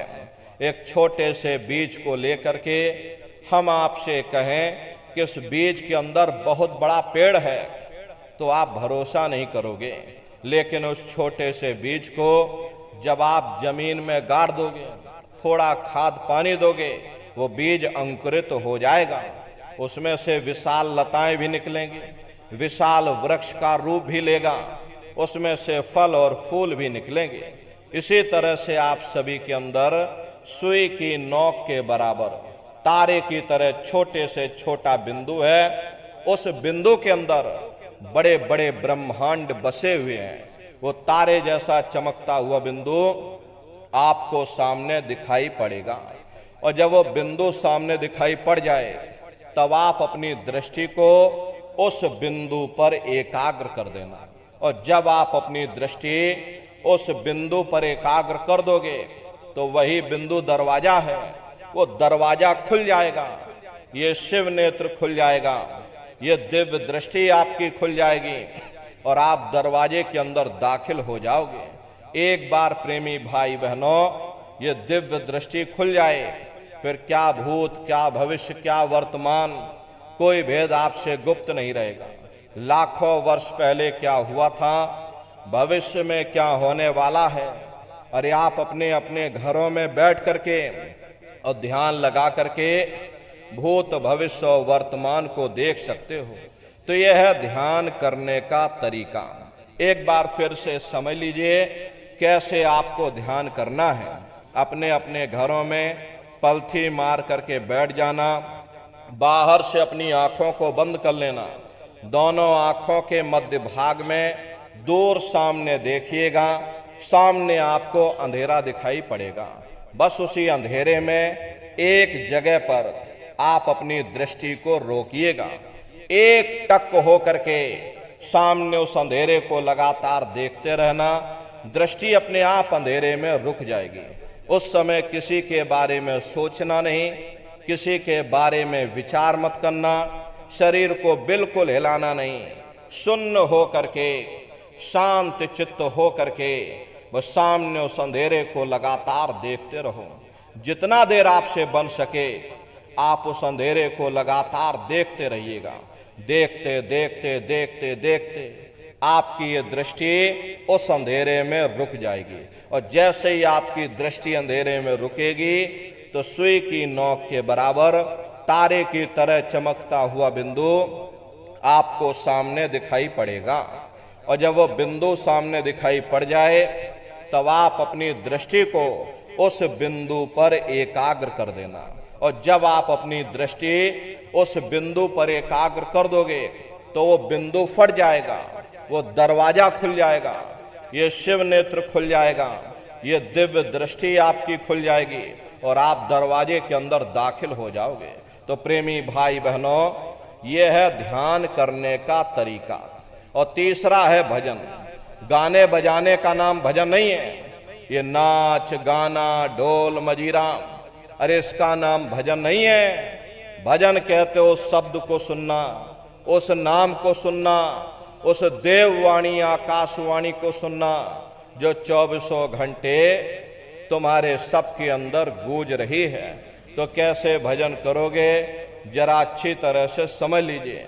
ये दोनों उंगली कानों में डाल करके ये कानों को बंद कर लेना। कान इसीलिए बंद किए जाते हैं ताकि बाहर की कोई आवाज हमको सुनाई ना पड़े। अपनी सुविधा से बैठिएगा, कुर्सी पर चाहे कुर्सी पर बैठ जाओ, सोफे पर चाहे सोफे पर बैठ जाना, या कोई तकिया इस तरह से रख लेना और दोनों कोहनी यहाँ रख करके दोनों उंगली कानों में डाल करके ये कानों को बंद कर लेना। बहुत सी हमारी माताएं बहनें हैं, बूढ़े बुजुर्ग हैं, आपके घुटनों में दर्द होता होगा, रीढ़ की हड्डी में दर्द होता होगा, आप बैठ करके भजन नहीं कर पाते हो तो आप लेट करके करिएगा। ऐसे सीधे लेट जाना और लेटे लेटे आंख और कान को बंद कर लेना। मतलब तो आंख और कान को बंद करना है, चाहे आप लेट करके करो या चाहे आप बैठ करके करो। यही कहा गया है कि भाई आंख कान मुख बंद कराओ, अनहद झिंगा शब्द सुनाओ। यानी पहले अपनी आंख को बंद करो, अपने मुख को बंद करो, दोनों उंगली कानों में डाल करके ये कानों को बंद कर लो और ऊंचे से ऊंचा ध्यान दे करके उस आवाज को सुनने की कोशिश करो। प्रेमी भाई बहनों, जब आप अपने कानों को बंद करके और अंतर में ध्यान दे करके गौर से सुनोगे तो आपको ऐसा अनुभव होगा कि कहीं सीटी जैसी आवाज हमारे कानों में बज रही है। टी, इस तरह से सीटी जैसी आवाज शुरू में आप सभी को सुनाई पड़ेगी। करना कुछ नहीं है, लेटे हो चाहे बैठे हो, बस आप उस आवाज को सुनते रहना और सुनते सुनते उसी में लीन हो जाओ। जब आप उसमें लीन हो जाओगे तो कुछ समय बाद में दोबारा आपको अनुभव होगा कि कहीं बड़ी दूर से एक महीन आवाज, घंटे और शंख की आवाज हमारे कानों में बज रही है। जैसे मंदिरों में घंटियां बजती हैं, टन टन टन टन, तो बाहर तो आपने नकल किया। महात्माओं ने कहा था ये शरीर तुम्हारा सच्चा हरि मंदिर है, इसी हरि मंदिर के अंदर 24 घंटे वो घंटे और शंख की आवाज गूंज रही है। उसी घंटे शंख की आवाज को महात्माओं ने शब्द कहा। अरे आपकी धर्म पुस्तकों में ही लिखा है कि पोथी पढ़ पढ़ जग मुआ, पंडित भया न कोई, 2.5 अक्षर प्रेम का, पढ़े सो पंडित हुई। दुनिया वाले कहते हैं कि 2.5 अक्षर का मतलब प्रेम है। अरे प्रेम नहीं है, प्रेम में तो मात्रा लगी हुई। यहाँ पर जिस 2.5 अक्षर का वर्णन उन महात्माओं ने किया है वो है शब्द, सा आदा बा और दा। उसी शब्द को महात्माओं ने नाम कहा। कल युग जोग न यज्ञ न ज्ञाना, एक आधार नाम गुण गाना। कलयुग में न योग है, न यज्ञ है, न ये ज्ञान है, तो कलयुग में क्या है? कलयुग केवल नाम आधारा, सुमेर सुमेर नर उतर ही पारा। कलयुग में केवल नाम का आधार है। तो उसी घंटे शंख की आवाज को महात्माओं ने शब्द या नाम कहा। उसी घंटे शंख की आवाज को ईसा मसीह साहब ने वर्ड या लागस कहकर याद किया। उसी घंटे शंख की आवाज को गुरु नानक साहब ने अनहद वाणी कहकर याद किया। चीन में जो महात्मा हुए उन्होंने इसको ताओ कहकर याद किया। मुसलमान फकीरों ने इसे कलमा कहकर याद किया और हिंदू महात्माओं ने इसे देववाणी, आकाशवाणी कहकर याद किया। उन अलग अलग महात्माओं ने अपनी अपनी भाषा में हम लोगों को समझाने की कोशिश की है कि भाई वो घंटे शंख की आवाज तुम्हारे सबके अंदर गूंज रही है, वो आपको सुनाई पड़ेगी। लेकिन शुरुआती समय में आपको ऐसा मालूम पड़ेगा कि कहीं बड़ी दूर पर घंटियां बज रही, टन टन टन टन, लेकिन सुनाई हर एक को पड़ेगी। प्रेमी भाई बहनों, जब घंटे और शंख की आवाज आपको अपने अंदर सुनाई पड़ने लग जाए तब आप सीटी की आवाज को छोड़ देना और घंटे शंख की आवाज को पकड़ लेना, उसको आप सुनने लग जाना। जब आप उसको सुनने लग जाओगे तो वो आवाज धीरे धीरे बढ़ना शुरू होगी और बढ़ते बढ़ते इस कदर बढ़ेगी कि आपके रोम रोम में घंटे और शंख की आवाज गूंजने लग जाएगी। बड़ी घनघोर आवाज होती है, बड़ी मधुर वो आवाज होती है। दुनिया भर के गाने जो आप लोग बाहर सुनते हो, उस संगीत के सामने ये दुनिया के संगीत कुछ नहीं है। जब आप उस संगीत को सुनोगे इतना भारी आनंद आपके ऊपर छा जाएगा, इतनी खुशी आपको होगी, ऐसा नशा आपके ऊपर चढ़ जाएगा कि आप सारी दुनिया को भूल जाओगे। शंकर भगवान को वही नशा चढ़ा था। शंकर भगवान कोई गांजा भांग नहीं पीते थे। ये तो हमने आपने शंकर भगवान को भी बदनाम कर दिया कि शंकर भगवान गांजा भांग पीते थे तो चलो हम भी गांजा भांग फूकेंगे, और सब के सब गजेड़ी हो गए। प्रेमी भाई बहनों, शंकर भगवान ने कभी गांजा भांग नहीं पिया। शंकर भगवान जिस नशे में लीन रहते थे वो नाम का नशा था, वो ध्यान का नशा था, वो भक्ति का नशा था। जब आप उस आवाज को सुनोगे तो आपको भी वो नशा चढ़ जाएगा, क्योंकि उस आवाज में चुंबक है। जब आप उस आवाज को सुनोगे तो वो आवाज आपको अपनी ओर खींचेगी, और जब खिंचाव होगा तो जीवात्मा का फैला हुआ प्रकाश 9 दरवाजों से सिमटने लगेगा। अब ये 9 दरवाजे कौन कौन से हैं? देखो प्रेमी भाई बहनों, अच्छी तरह से आप लोग समझिएगा, ये बहुत बड़ा विज्ञान है। दुनिया का विज्ञान जब समाप्त हो जाएगा तो ये विज्ञान प्रारंभ होगा। यही सच्चा सनातन विज्ञान है जो ऋषियों मुनियों ने समझाया, जिसको ये संसार भूल गया और बाहरी पाखंड में और कर्म कांडों में उलझ गया। तो आज सच्चे सनातन विज्ञान को समझने की जरूरत है। तो ये 9 दरवाजे कौन कौन से हैं? 2 आंख, 2 कान, 2 नाक के सुराख, 1 मुंह, 2 मलमूत्र का रास्ता, ये शरीर के 9 दरवाजे हैं। सबसे पहला दरवाजा गुदा चक्र आता है। गुदा चक्र में गणेश जी वास करते हैं। गणेश जी वहाँ के मालिक हैं। ये 4 दल का कवल है। यहाँ पर पृथ्वी तत्व पाया जाता है। उसके ऊपर इंद्रिय चक्र आता है। इंद्रिय चक्र में ब्रह्मा जी वास करते हैं। ब्रह्मा जी वहाँ के मालिक हैं। ये 6 दल का कवल है। यहाँ पर जल तत्व पाया जाता है।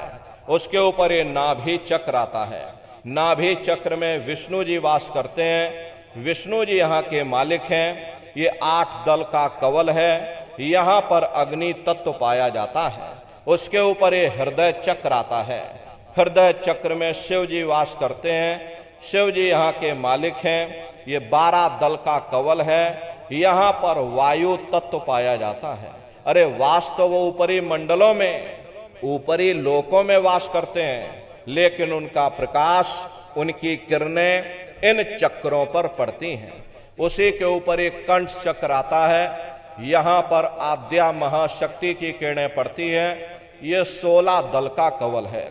और आप सबसे ऊपर, तुम्हारी जीवात्मा सबसे ऊपर दोनों आंखों के मध्य भाग में बैठी है, जहां पर ये देवियां बिंदी लगाती हैं और पुरुष जहां पर ये टीका लगाते हैं। ये बिंदी और टीका यहाँ पर हम लोग इसीलिए लगाते हैं क्योंकि यहीं पर हमारी जीवात्मा बैठी है, उसका श्रृंगार किया जाता है।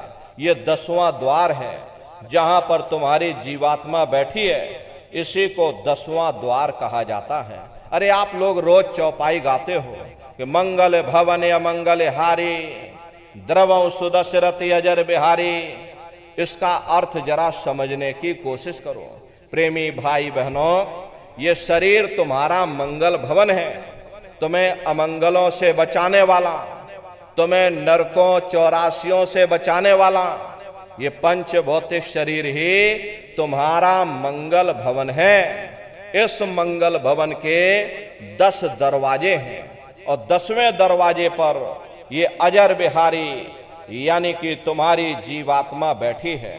और यहीं पर बैठ करके जीवात्मा अपने प्रकाश को 9 दरवाजों में फैलाती है, जिससे तुम्हारा ये शरीर चलता है, तुम्हारे हाथ चलते हैं, तुम्हारे पैर चलते हैं। जब आप भजन करोगे और घंटे शंख की आवाज को सुनोगे तो उस आवाज में चुंबक है, वो आवाज आपको अपनी ओर खींचेगी। और जब खिंचाव होगा तो जीवात्मा का फैला हुआ प्रकाश 9 दरवाजों से सिमट करके यही 10वें दरवाजे पर इकट्ठा हो जाएगा। और जैसे ही सारी शक्ति, सारी चेतना सिमट करके यहाँ पर इकट्ठी हुई तो शब्द क्या काम करेगा? शब्द तुम्हारी जीवात्मा को खींच करके इस शरीर से बाहर कर देगा।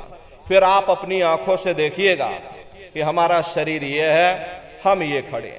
आप अपने शरीर से अलग हो जाओगे। जैसे चिड़िया होती है, चिड़िया घोंसले से निकल करके आसमानों की उड़ान भरती है और शाम को फिर अपने घोंसले में आ जाती है। ऐसे ही तुम्हारी ये जीवात्मा इस शरीर रूपी घोंसले से निकल करके ब्रह्मांडों की सैर करेगी, देवी देवताओं के दर्शन करेगी, भगवान राम के दर्शन करेगी, भगवान कृष्ण के दर्शन करेगी और घूम करके फिर अपने शरीर रूपी घोंसले में वापस आ जाएगी। प्रेमी भाई बहनों, ये ब्रह्मा विष्णु महादेव जिनकी सारी दुनिया पूजा करती है, अरे आप सभी लोग ब्रह्मा विष्णु महादेव की पूजा करते हो और पूजा करते करते आपका ये जीवन बीत गया, लेकिन कभी तुमने विचार ही नहीं किया कि भाई जिनकी हम पूजा कर रहे, आखिर ब्रह्मा विष्णु महादेव कौन हैं, ये कहाँ पर रहते हैं, ये क्या काम करते हैं, अरे इनके माँ बाप कौन हैं, भगवान राम कौन है, भगवान कृष्ण कौन है, ईश्वर कौन है, ब्रह्म कौन है, पर ब्रह्म कौन है, ये कहाँ पर रहते हैं। तो जरा संक्षिप्त में आप समझिएगा, क्योंकि अगर हम इसका वर्णन करेंगे तो लाखों वर्ष लग जाएंगे, एक लोक का वर्णन नहीं हो पाएगा।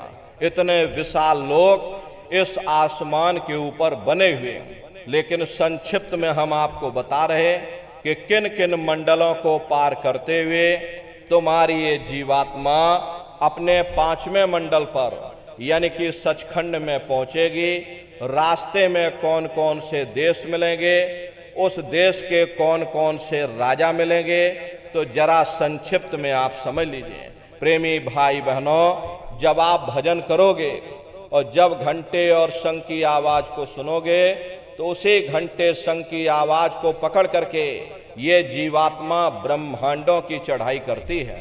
मान लो आप किसी जंगल में खो गए और चारों तरफ अंधेरा ही अंधेरा हो, कोई रास्ता आपको नजर ना आ रहा हो, तो आप किसी टापू, पहाड़ या पेड़ पर चढ़ करके और वहीं से आवाज लगाते हो कि भाई कोई हमारी आवाज को सुन रहा हो तो कृपया करके हमको रास्ता बताओ।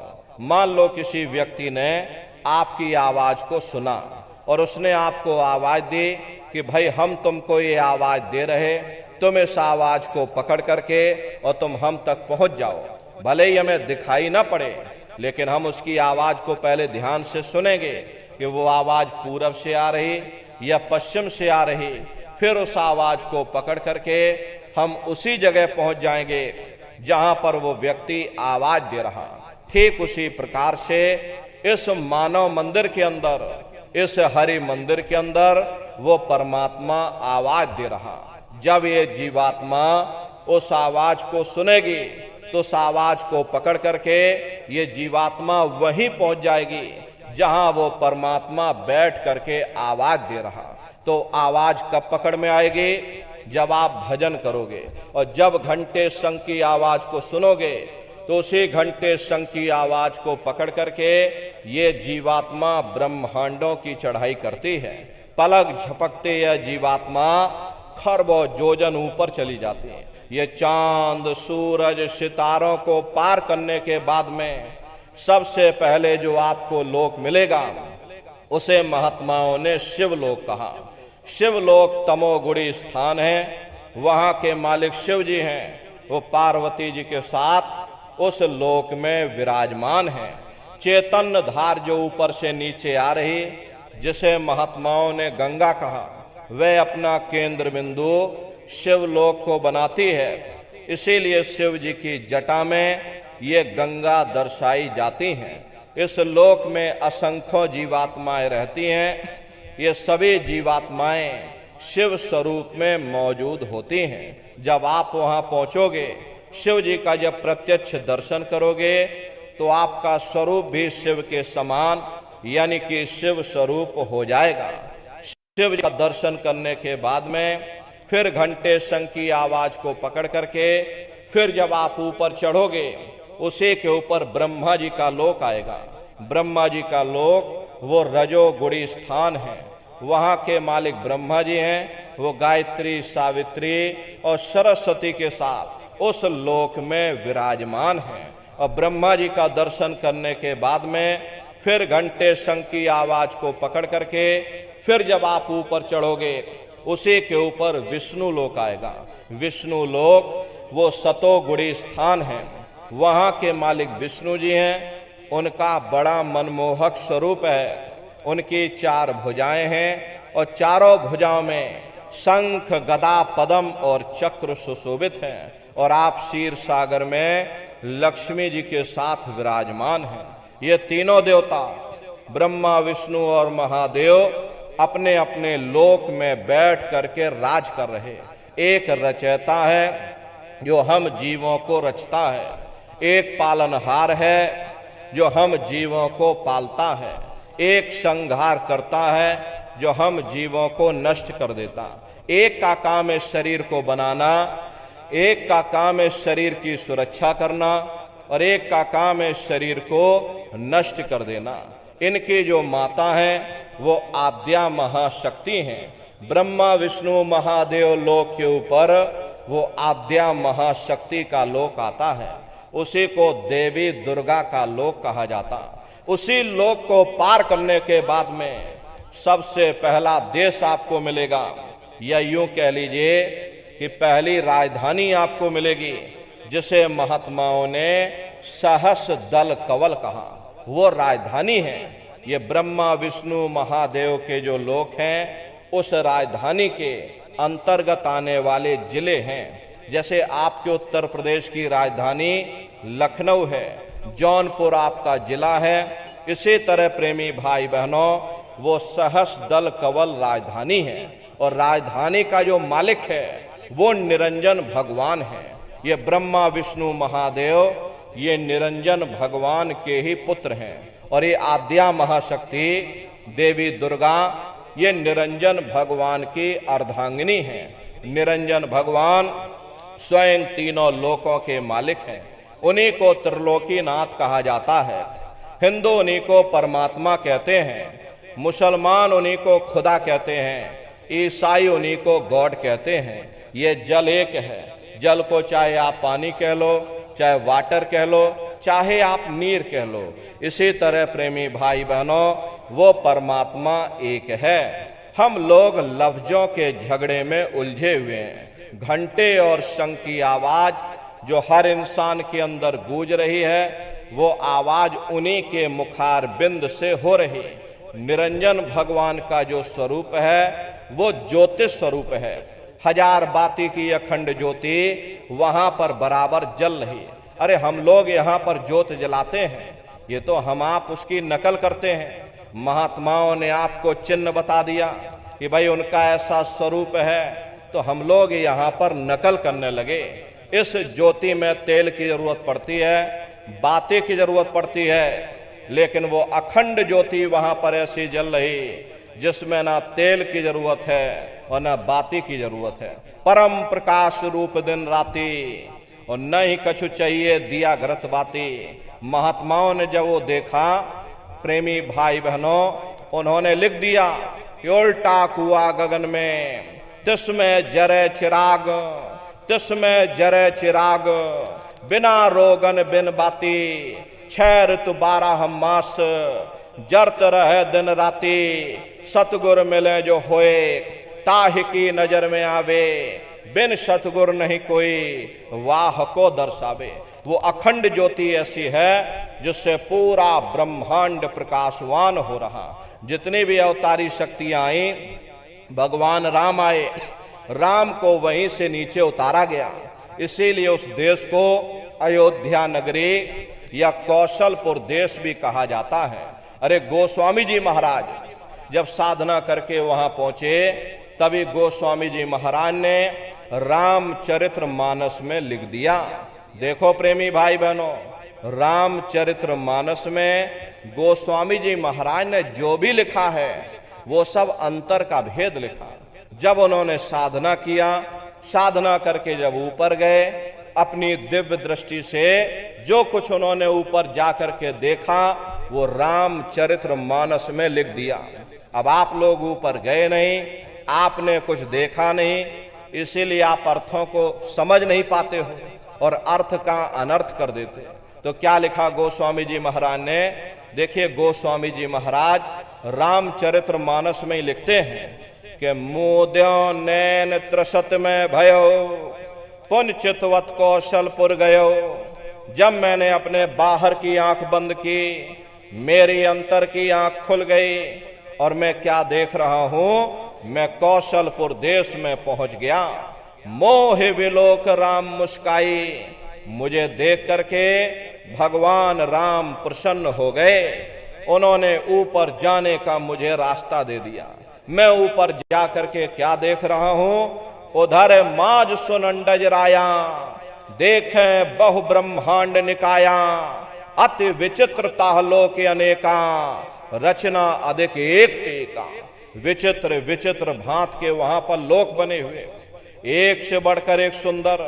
सोने के वहां पर महल बने जिनकी शोभा अवर्णीय है। प्रेमी भाई बहनों, वो असली अयोध्या नगरी है, वो भगवान राम का असली देश है। जब आप लोग साधना करके वहां पहुंचोगे, अपनी दिव्य दृष्टि से उस अयोध्या नगरी को जब आप स्वयं देखोगे, अरे तुम देखते रह जाओगे। ये क्या ईश्वर की लीला है, कैसी उसकी कारीगरी है, अनंत उसकी सत्ता है, अनंत उसका प्रकाश है। उसी आनंद को पाकर के बड़े बड़े राजे महाराजाओं ने अपने राजकाज पर ठोकरें मार दी और जंगलों में जाकर के नंगे हो करके नाचने लगे। इतना आनंद, इतनी खुशी उन साधकों को होती है। मीराबाई को जब वो दौलत मिल गई, मीराबाई ने अपना राजपाट छोड़ दिया और मीराबाई कहने लगी कि मैं मिल जाए पाए पीऊ अपना, तब मेरे पीर बुझानी, और मीरा सूरत शब्द सहलानी।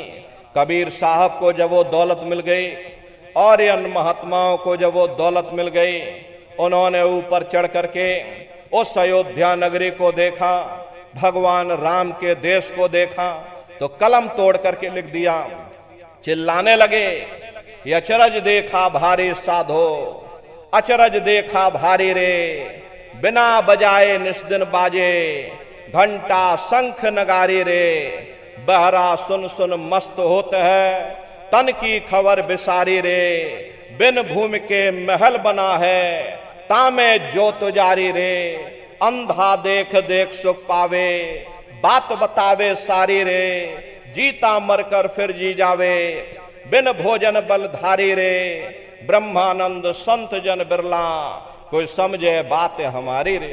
प्रेमी भाई बहनों, वो असली अयोध्या नगरी है, वो भगवान राम का असली देश है। राम जी का दर्शन करने के बाद में फिर तुम्हारी यही जीवात्मा दूसरे मंडल की आवाज को पकड़ करके दूसरे मंडल की चढ़ाई करती है। श्याम तज श्वेत को गहना, सुरत को तान धुन सुनना, बंक के द्वार धस बैठो और त्रिकुटी जाय कर लेना। उसी के ऊपर दूसरा देश आता है जिसे महात्माओं ने त्रिकुटी देश कहा। वहां के जो मालिक हैं वो ब्रह्म हैं, वहीं से मन और माया की उत्पत्ति हुई, वहीं से तीन गुण रजोगुण तमोगुण सतोगुण, तीनों गुणों की उत्पत्ति वहीं से हुई। ये जो आपके वेद हैं, वेदों को सारी दुनिया पढ़ती है, बड़े बड़े पंडित पुरोहित ज्ञानी विज्ञानी विज्ञानाचार मठाधीश वेदों का अध्ययन करते हैं। अरे वेदों की भी उत्पत्ति उसी स्थान से हुई है। महात्मा कहते हैं कि त्रिकुटी महल में विद्या सारा, घनहर गरजे बजे नगारा, और लाल वरन सूरज उजियारा। वहां पर दो धुनें, बादलों की गर्जन और मृदंग की आवाज उस लोक में गूंजती रहती है। जैसे पहले स्थान पर भगवान राम के देश में घंटे और शंख की आवाज गूंजती है, ऐसे दूसरे मंडल पर यानी कि ब्रह्म के देश में बादलों की गर्जन और मृदंग वहां पर बजता रहता है। ओम का जाप बराबर वहां होता रहता है। ब्रह्म का जो स्वरूप है लाल वरण सूरज उजियारा। ये सूरज कुछ नहीं है, ऐसे तुम लाखों लाख सूर्य इकट्ठे करोगे तो वहां का एक सूर्य बनेगा। प्रेमी भाई बहनों, ब्रह्म का जो स्वरूप है वो सुबह के लाल सूर्य के समान है, इसीलिए वहां का पूरा ब्रह्मांड लाल है। महात्मा जब साधना करके वहां पहुंचे तभी महात्माओं ने लिख दिया, लाली मेरे लाल की जित देखूं उत लाल, लाली देखन में गई मैं भी हो गई लाल। तो पूरा ब्रह्मांड ही लाल है। तो जितने साधक वहां पहुंच जाते हैं उन सभी को योगेश्वर कहा जाता है। योगेश्वर की पदवी उन्हीं को मिलती है जो ब्रह्म स्थान तक पहुंच रखते हैं। जैसे व्यास जी हुए, वशिष्ठ जी हुए, वाल्मीकि जी हुए, इन सब की पहुंच वहीं तक थी। इसीलिए कहा गया कि वाल्मीकि भय ब्रह्म समाना। जब इनकी जीवात्मा वहां पहुंची और जब इन्होंने ब्रह्म का दर्शन किया तो इनका स्वरूप भी ब्रह्म के समान यानी कि ब्रह्म स्वरूप हो गया। तो जितने साधक वहां पहुंच जाते हैं उन सभी को योगेश्वर कहा जाता है। योगेश्वर भगवान श्री कृष्ण उसी देश में वास करते हैं। ये जो ब्रह्म देश है वो श्री कृष्ण भगवान का ही देश है और श्री कृष्ण भगवान वहीं पर रहते हैं। ये बाहर की जन्माष्टमी नहीं है जो आप लोग यहाँ जन्माष्टमी मनाते हो, ये तो आप नकल करते हो। महात्माओं ने कहा था भाई सही मायने में तुम जन्माष्टमी कब मनाओगे? जब तुम्हारी ये जीवात्मा पांच तत्व जल पृथ्वी अग्नि वायु आकाश और तीन गुण रजोगुण तमोगुण सतोगुण यानी 5 तत्व और 3 गुणों से परे होकर के ब्रह्म देश में पहुंच करके जब तुम कृष्ण भगवान का दर्शन कर लोगे तब सही मायने में जन्म अष्टमी मनाई जाएगी। वहां कृष्ण भगवान का दर्शन करने के बाद में फिर तुम्हारी यही जीवात्मा तीसरे मंडल की आवाज को पकड़ करके तीसरे मंडल की चढ़ाई करती है। आगे पहुंचे सुन झंकार, ररंकार धुन सुनी पुकार, आगे श्वेत सुन है भाई, मान सरोवर पैठ नाही। उसी के ऊपर तीसरा देश आता है जिसे महात्माओं ने सुन्न देश कहा, उसी को रारंग देश कहा जाता है, उसी को अक्षर और नेति कहा जाता है। वहां के जो मालिक हैं वो रारंग पुरुष यानी कि पर ब्रह्म पुरुष हैं। वहां किंगरी और सारंगी 2 धुनें उस लोक में गूंजती रहती हैं। और पर ब्रह्म पुरुष का जो स्वरूप है वो पूर्णमासी के चंद्रमा के समान बड़ा ही मनमोहक स्वरूप है। इसी स्थान पर प्रेमी भाई बहनों एक बहुत बड़ा अमृत का सरोवर बना हुआ है जिसे महात्माओं ने मान सरोवर कहा। जब तुम्हारी ये जीवात्मा उस मान सरोवर में जाकर स्नान कर लेगी तो जन्म जन्मांतरों के तुम्हारे मैले पाप कर्म साफ हो जाएंगे। अरे यहाँ के पानी से तुम्हारे कर्मों की सफाई नहीं होने वाली, ये बाहर का पानी तुम्हारे शरीर के मैल को धो सकता है, लेकिन जो पापों का मैल है, जो अंतःकरण में कर्मों की गंदगी, पुण्य और पाप के बोझे जो आपने अपने ऊपर लाद रखे हैं, वो जब साफ होंगे जब आप तीसरे मंडल पर पहुंच करके उस गंगा में डुबकी लगाओगे। उस गंगा में स्नान करने के बाद में ये जीवात्मा हंस रूप हो जाती है। हंसन मिले हंसा हो जाई, मिले जो अमीय आहारा है। जीवात्मा का खुद का प्रकाश उस अमृत के सरोवर में स्नान करने के बाद में 16 सूर्य के बराबर हो जाता। फिर यही जीवात्मा चौथे मंडल की आवाज को पकड़ करके चौथे मंडल की चढ़ाई करती है। 2 पर्वत के संग निहारो, भंवर गुफा ते संत पुकारो। 2 पर्वतों को पार करने के बाद में वो बड़ा सुंदर देश आता है जिसे महात्माओं ने भंवर गुफा कहा। वहाँ के जो मालिक हैं वो सोहंग पुरुष हैं। वहाँ बंसी यानी मुरली की मधुर ध्वनियाँ सदा उस लोक में उच्चारण होती रहती। और सोहंग पुरुष का जो स्वरूप है वो दोपहर के सूर्य के समान महाप्रकाशवान स्वरूप है। अरे स्वरूप में अंतर है। पहले स्थान पर निरंजन भगवान का जो स्वरूप है वो ज्योतिष स्वरूप है। दूसरे स्थान पर ब्रह्म का जो स्वरूप है वो सुबह के लाल सूर्य के समान है। तीसरे स्थान पर ब्रह्म पुरुष का जो स्वरूप है वो पूर्णमासी के चंद्रमा के समान है। चौथे स्थान पर सोहंग पुरुष का जो स्वरूप है वो दोपहर के सूर्य के समान महाप्रकाशवान स्वरूप है। और वहाँ के धनी का दर्शन करने के बाद में ताके परे धाम सतनामा, बीन बजे सतलोक ठिकाना। सोहंग देश के ऊपर वो 5वां देश आता है जिसे महात्माओं ने सचखंड देश कहा। वो सचखंड देश अजर अमर अविनाशी सदा एक रस रहने वाला देश है। वहाँ न काल है, न कर्म है, न दुख है, न संताप है, न पुण्य है, न पाप है। जो जीवात्माएं वहाँ पर पहुँच जाती हमेशा के लिए जन्म मरण के बंधनों से आजाद हो जाती हैं। वहाँ के जो मालिक हैं वो सतपुरुष भगवान हैं जिनके रोम रोम में खरबों खरब सूरज चांद सितारे प्रकाशवान। वही हमारे आपके सच्चे मालिक हैं, वही हमारे आपके सच्चे पिता हैं। अरे हमको आपको वहीं से नीचे उतारा गया, फिर शब्द को पकड़ करके शब्द शब्द पौड़ी पर चढ़कर पहुंचो सचखंड सतनाम। तो शब्द कब पकड़ में आएगा? जब आप लोग भजन करोगे। और प्रेमी भाई बहनों, भजन कैसे किया जाएगा जरा अच्छी तरह से समझ लीजिए। ये आंख और कान को बंद करिएगा लेकिन मन को रोकिएगा। ऐसे समय पर तुम्हारा ये मन जरूर भागेगा।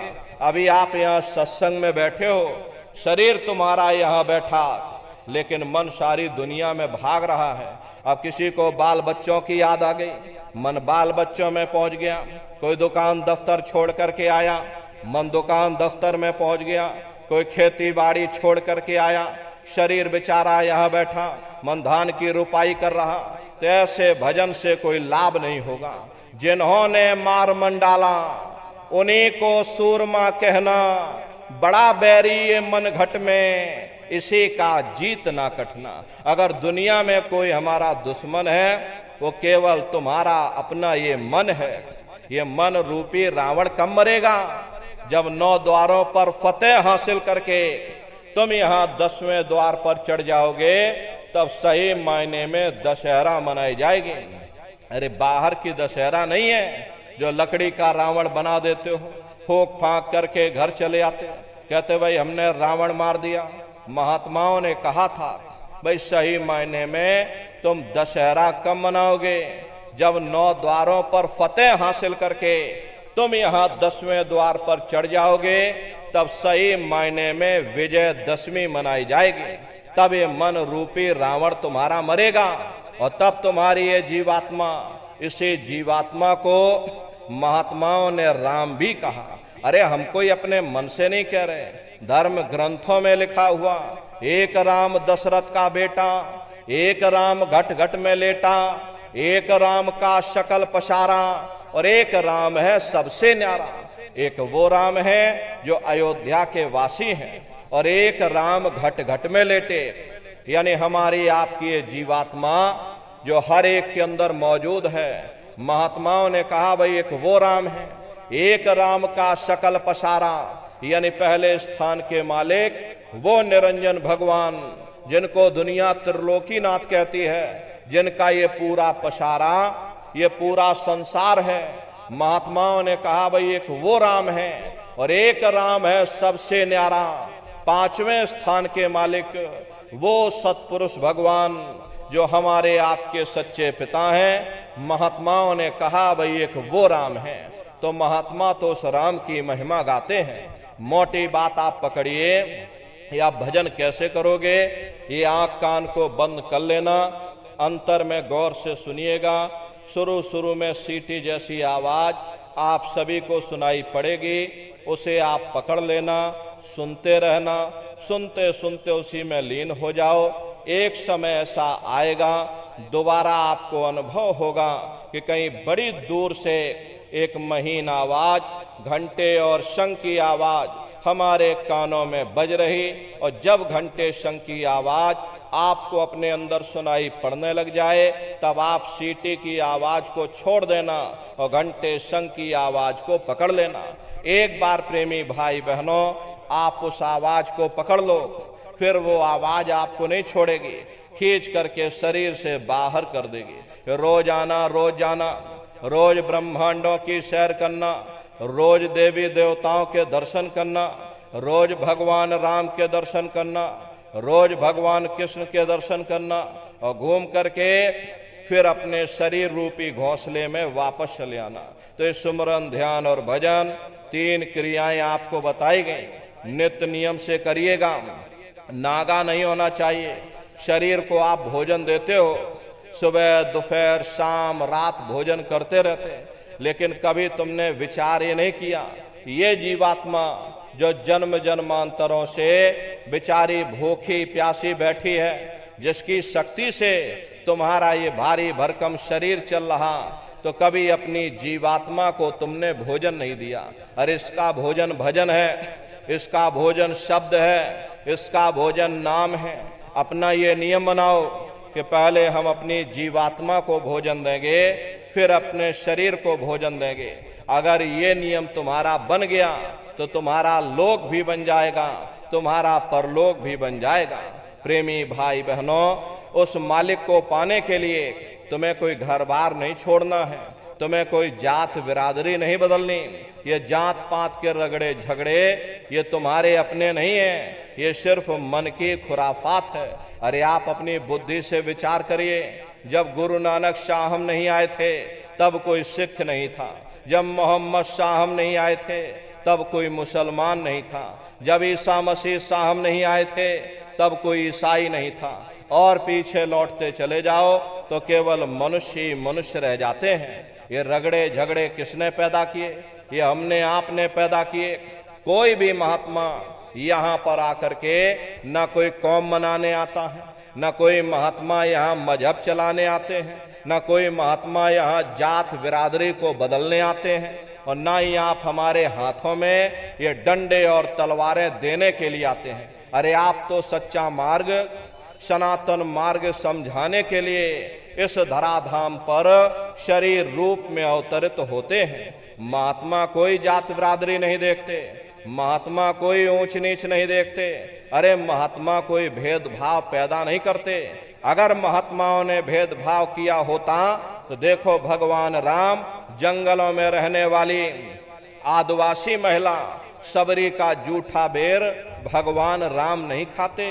निर्मल मन जन सो मोह पावा, मोह कपट छल छिद्र न भावा। इसीलिए महात्मा कहते हैं जाति पाति पूछे नहीं कोई, हर का भजय सो हर का हुई। लोग यहाँ जात पात बनाते बनाते रह गए, लेकिन ऐ नर नारियों, जब तुम्हारी ये जीवात्मा इस मनुष्य रूपी चोले को छोड़ करके ऊपर जब तुम धर्मराज की कचहरी में पहुंचोगे तो वहां ना तुमसे ये पूछा जाएगा कि भाई तुम किस जाति के हो, या तुम किस कौम के हो, या तुम किस मजहब के हो। अरे भाई तुम हिंदू हो या मुसलमान हो, तुम हिंदुस्तान से आए हो या तुम पाकिस्तान से चले आ रहे। अरे वहां तुम्हारे कर्म देखे जाएंगे, भक्ति भाव देखा जाएगा, मालिक से मिलने का प्रेम और प्यार देखा जाएगा। इसीलिए महात्मा कहते हैं भाई मालिक को पाने के लिए तुम्हें कोई जात बिरादरी नहीं बदलनी है, तुम्हें कोई घर परिवार नहीं छोड़ना, तुम्हें कोई बाल बच्चे नहीं छोड़ने हैं, तुम्हें कोई जंगलों पहाड़ों में नहीं भटकना, तुम्हें कोई काले नीले पीले कपड़े नहीं पहनना, तुम्हें कोई गर्म पानी ठंडे पानी में गोता नहीं लगाना, तुम्हें कोई साधु सन्यासी और बाबा नहीं बनना।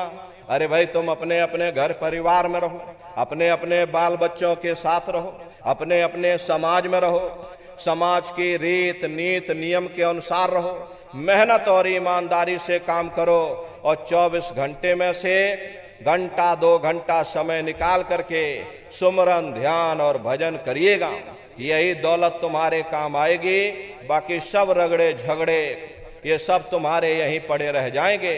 सुई की एक नोक भी तुम्हारे साथ में जाने वाली नहीं है। बड़े बड़े राजे महाराजे आए, सारी जिंदगी उन्होंने ये किला बनाते बनाते गुजार दिया।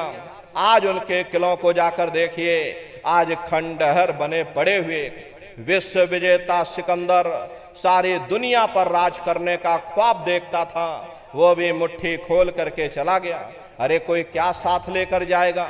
जो चीज तुम्हारे साथ में जाने वाली वो केवल परमात्मा की भक्ति है। इसलिए प्रेमी भाई बहनों, वो दौलत कमा लो जो अंत समय में तुम्हारे काम आवे, वरना ये समय तुम्हारा निकलता जा रहा। ये श्वासों की पूंजी ये दिन प्रतिदिन कम होती जा रही। एक समय ऐसा आएगा ये बुलबुला तुम्हारा फूट जाएगा, फिर न जाने ये मनुष्य शरीर तुमको मिले ना मिले। अरे भटकते रह जाओगे युगों युगों के लिए उन नरकों और चौरासियों में।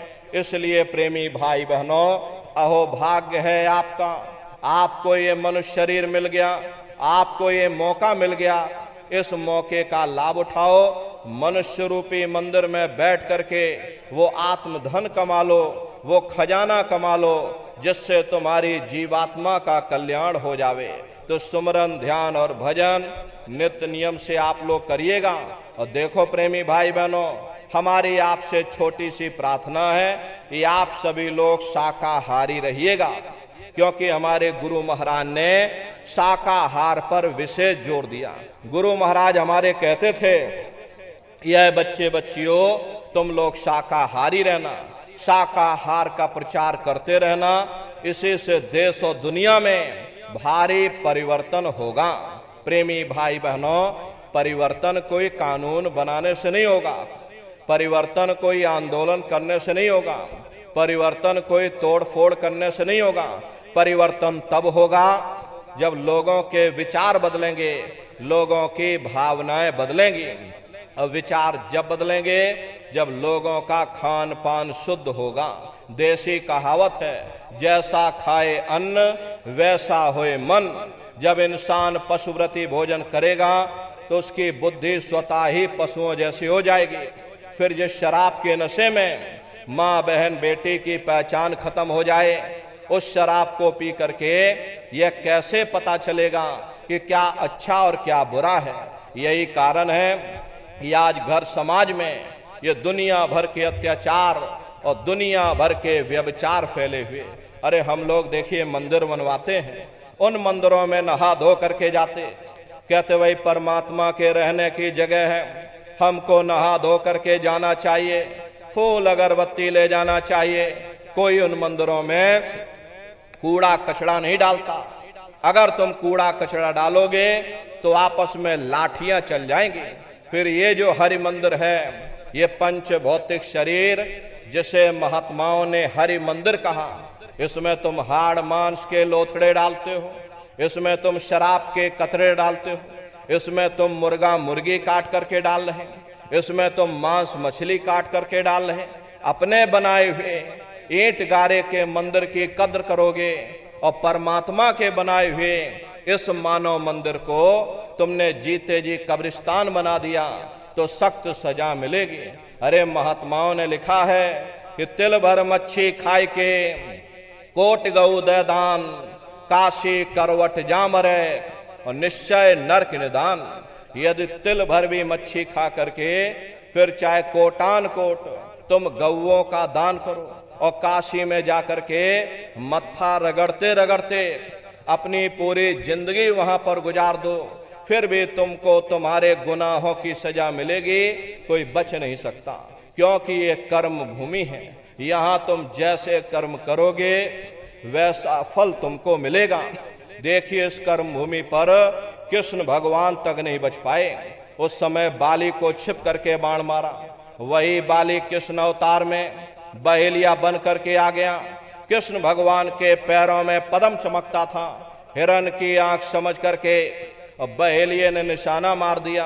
और जब पास में आकर के देखा कृष्ण भगवान थे, अफसोस करने लगे। लेकिन कृष्ण भगवान ने उसको समझाया कि भाई इसमें तुम्हारा कोई दोष नहीं, उस समय हमने तुमको मारा, आज तुमने हमको मार दिया, हमारा तुम्हारा अदला बदला पूरा हो गया। कर्म प्रधान विश्व रच राखा, जो जस करे सो तस फल चाखा। ये कर्मों का ऐसा देश है, यहाँ तुम जैसे बीज बोगे वैसे फसल काटोगे। इसलिए प्रेमी भाई बहनों, हमारी आपसे प्रार्थना है कि आप सभी लोग शाकाहारी रहिएगा। कोई ऐसा नशा मत करो जिससे बुद्धि तुम्हारी पागल हो जाए और घर में माँ बहन बेटी की पहचान खो दो। अरे आप अपने आप को कट्टर हिंदू मानते हो, अरे भाई हम कट्टर हिंदू हैं, हमसे बड़ा सनातनी दुनिया में कोई नहीं, हम भगवान राम को मानने वाले, हम बजरंग बली को मानने वाले, हम महात्मा बुद्ध को मानने वाले, हम भगवान कृष्ण को मानने वाले। अरे भाई आप राम को मानते हो और आप महात्मा बुद्ध को मानते हो और आप महात्मा कृष्ण को मानते हो, तो उनके आदर्शों पर भी चलना सीखो। भगवान राम ने कभी नहीं कहा कि तुम मांस खाओ, यह भगवान कृष्ण ने कभी नहीं कहा कि तुम शराब पियो। जितने देवी देवता अवतार हुए सभी यही कह करके गए, अहिंसा परमो धर्म। अगर हमने किसी को बनाया नहीं तो मिटाने का अधिकार हमारे पास नहीं। अरे आप इंसान हो, इंसान का काम है दया करने का, दया धर्म का मूल है। इसलिए आप जीवों पर रहम करो, रूहों पर रहम करो। सभी लोग शाकाहारी रहना, शाकाहार का प्रचार अपने अपने क्षेत्रों में बराबर आप लोग करते रहिएगा। अरे सतयुग कैसे आएगा, राम राज कैसे आएगा? राम राज कोई भाषण देने से नहीं आएगा, राम राज कोई नारा लगा देने से नहीं आएगा, राम राज कोई भगवा फहरा देने से नहीं आएगा, राम राज कोई हिंदू मुसलमान करने से नहीं आएगा। राम राज तब आएगा जब लोगों के अंदर अच्छे विचार आएंगे। वरना राम के समय में भी रावण जैसे असुर होते थे, कृष्ण के समय में भी कंस जैसे असुर होते थे। अरे तब भी लड़ाइयां होती थी, तब भी युद्ध हुआ करते थे। राम राज का मतलब है अच्छे विचारों का आना। और अच्छे विचार जब आएंगे जब हर इंसान मानव धर्म का पालन करेगा। अरे मानव धर्म क्या कहता है? सत्य, दया, हिंसा, प्रेम और करुणा, यही मानव धर्म का आधार है। जब मानव के अंदर मानवता आ जाएगी, मानव के अंदर दया आ जाएगी, मानव के अंदर करुणा आ जाएगी, ये मानव दूसरों की पीड़ा को अपनी पीड़ा समझने लग जाएगा। जब इंसान के अंदर इंसानियत आ जाएगी तब सही मायने में देश में राम राज आ जाएगा। इसीलिए महात्माओं ने कहा राम राज को लाना है तो पहले मानव धर्म अपनाना है। मानव को पहले मानव धर्म अपनाना पड़ेगा, मानव को मानवीय गुण अपनाने पड़ेंगे। इसीलिए गुरु महाराज कह करके गए, बच्चा गांव गांव जा करके तुम हमारे संदेशों को जन जन के बीच में पहुंचा दो। गांव गांव के लोग शाकाहारी हो जाएं, गांव गांव के लोग सदाचारी हो जाएं, गांव गांव के लोग चरित्रवान हो जाएं, आंखों में माँ बहन बेटी की पहचान कायम हो जाए। तो जब हमारा ये गांव बदल जाएगा तो ये पूरा समाज बदल जाएगा, निश्चय ही कलयुग में सतयुग आ जाएगा। इसलिए प्रेमी भाई बहनों, धर्म के प्रचार में आप सभी लोग अपना अपना योगदान दीजिएगा। देखिए हमारे गुरु महाराज को, हमारे गुरु महाराज परम संत बाबा जय गुरुदेव जी महाराज ने एक अच्छे समाज के निर्माण के लिए, चरित्रोत्थान के लिए, लोगों को शाकाहारी और सदाचारी बनाने के लिए 116 वर्ष की आयु तक अथक मेहनत और परिश्रम किया। हमारे गुरु महाराज ने अपने गुरु की याद में मथुरा दरबार में इतना विशाल मंदिर बनवाया। प्रेमी भाई बहनों, गुरु महाराज हमारे कहते थे बच्चा मंदिर का वो देवता वहां पर बैठ करके बरकत बांट रहा। अरे आप लोग आइए, वहां कोई रुपया पैसा नहीं चढ़ाया जाता, कोई चंदा चुटकी नहीं।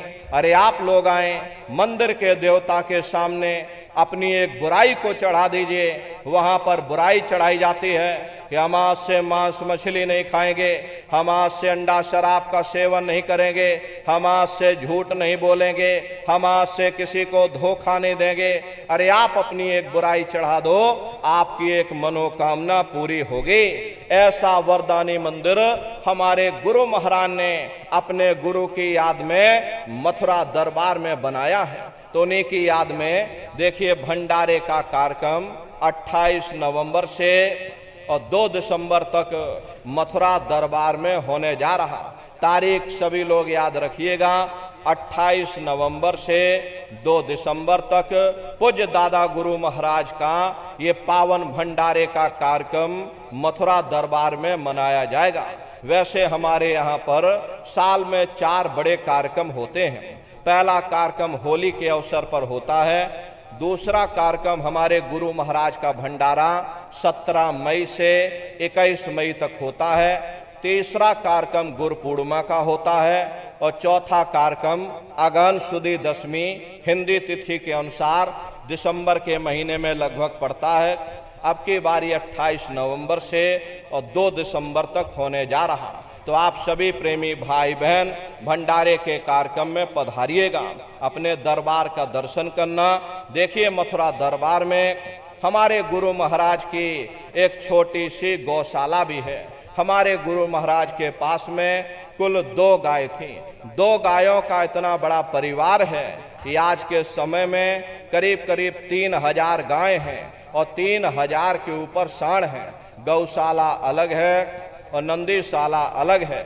हमारे यहाँ किसी को बाहर नहीं भेजा जाता, क्योंकि हमारे गुरु महाराज कह करके गए, बच्चा ये मेरी प्यारी गाय हैं, इनको यहीं रखना, यहीं सेवा पानी करना। इसीलिए चाहे गाय हो या चाहे बैल हो, हमारे यहाँ किसी को बाहर नहीं भेजा जाता। गायों के लिए अलग से गौशाला है और सांडों के लिए अलग से नंदीशाला बनी है। उसी के बगल में अपना एक बहुत बड़ा कॉलेज है, इंटर कॉलेज है, जिसमें 2,500 से 3,000 बच्चे निःशुल्क विद्यादान करते हैं। कॉपी किताब, पढ़ाई लिखाई, भोजन पानी बिल्कुल निःशुल्क है।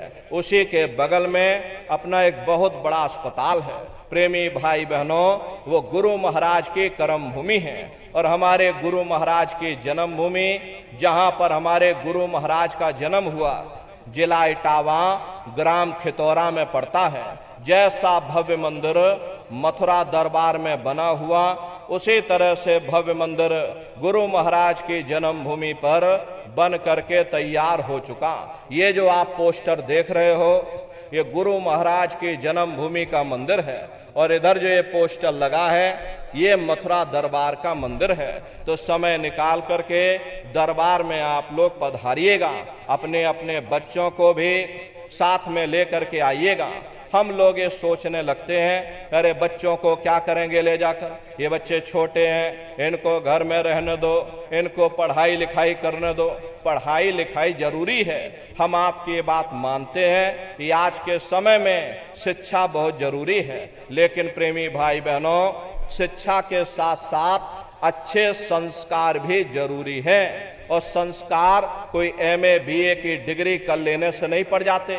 अगर MA BA की डिग्री कर लेने से ही इन बच्चों के अंदर संस्कार पड़ गए होते तो हिंदुस्तान में इतने वृद्धाश्रम न खोले जाते। अरे संस्कार पढ़ेंगे महात्माओं के वचनों से, संस्कार पढ़ेंगे सत्संग के माध्यम से। ये बच्चे देश के भविष्य हैं। इन बच्चों के अंदर अच्छी शिक्षा के साथ साथ अच्छे संस्कार डालना ये समय की बहुत बड़ी मांग है। अरे आज के समय में बच्चों के अंदर संस्कारों की कमी देखी जा रही है। वरना पहले के समय में अकेले माँ बाप अपने 4-4 बच्चों को पाल लेते थे, लेकिन आज के समय में वही 4-4 बच्चे, वही MA BA डिग्री और डिप्लोमा किए हुए बच्चे अपने माँ बाप को रोटी नहीं खिला पा रहे। शादी हो जाती है, घर परिवार बांट करके रख दिया, जमीन जायदाद बांट करके रख दी, चूल्हा चौका बांट करके रख दिया, यहाँ तक कि बेचारे बूढ़े माँ बाप को भी बांट करके रख दिया। 10 दिन तुम हमारे घर छोड़ दो और 10 दिन बाद ले जाओ अपने घर रोटी खिलाओ। अरे सब क्या है? ये संस्कारों की कमी है। ऐ माताओं बहनों, ये बच्चे तुम्हारी धरोहर हैं, ये बच्चे तुम्हारे जीवन की पूंजी हैं। अपनी पूंजी को संभाल करके रखिएगा। इन बच्चों को आप बचपन से तैयार करो, इनको अच्छी शिक्षा देना, इनको अच्छे संस्कार देना, इनको शाकाहारी बनाना, इनको सदाचारी बनाना, इनको चरित्रवान बनाना, और इनको भी तुम राम और कृष्ण बना दो। यही बच्चे बड़े हो करके अपने माँ बाप का नाम रोशन करेंगे, घर और समाज का नाम रोशन करेंगे।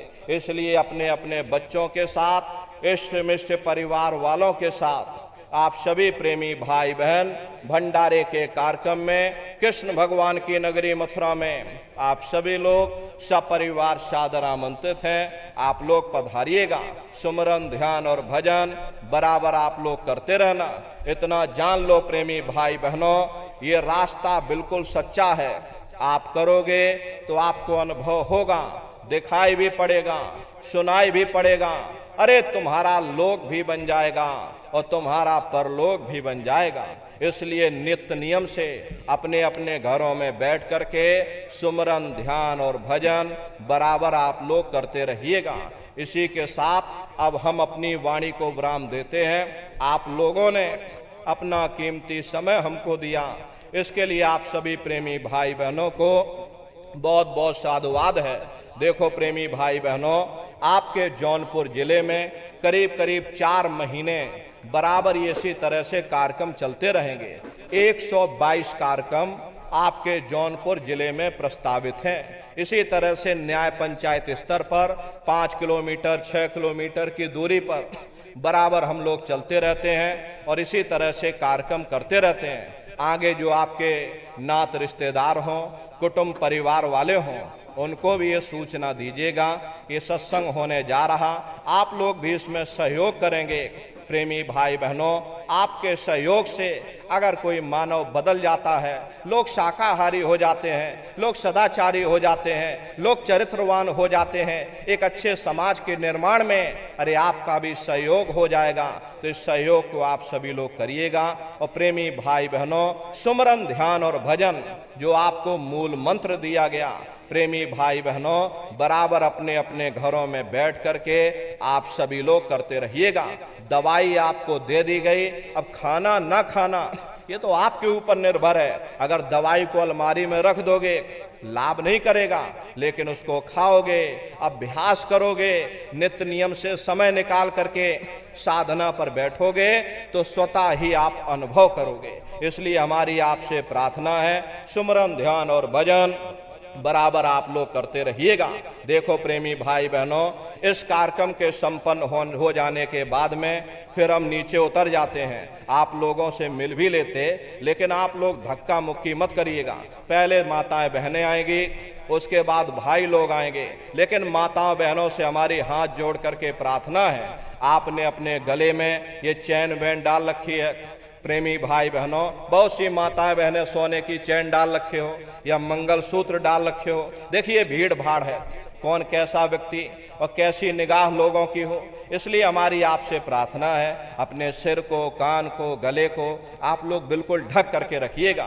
ये भीड़ भाड़ का समय है, इसलिए हमारी आपसे प्रार्थना है, कान को, सिर को, गले को बिल्कुल ढक करके और बारी बारी से आप लोग आइएगा। ये थोड़ा भीड़ भाड़ खत्म हो जाए बाद में आप लोग आ जाना, लेकिन भीड़ भाड़ से थोड़ा बचिएगा। कोई किसी के सिर पर हाथ, कंधे पर हाथ नहीं रखेगा, लाइन लग जाएगी और लाइन से आप लोग आइएगा। बगल में गुरु महाराज की गाड़ी है, चरण पादुका है, दर्शन करते हुए और सत्संग का प्रसाद लेकर के तब आप लोग अपने अपने घरों की तरफ पधारिएगा। बोलो जय गुरु।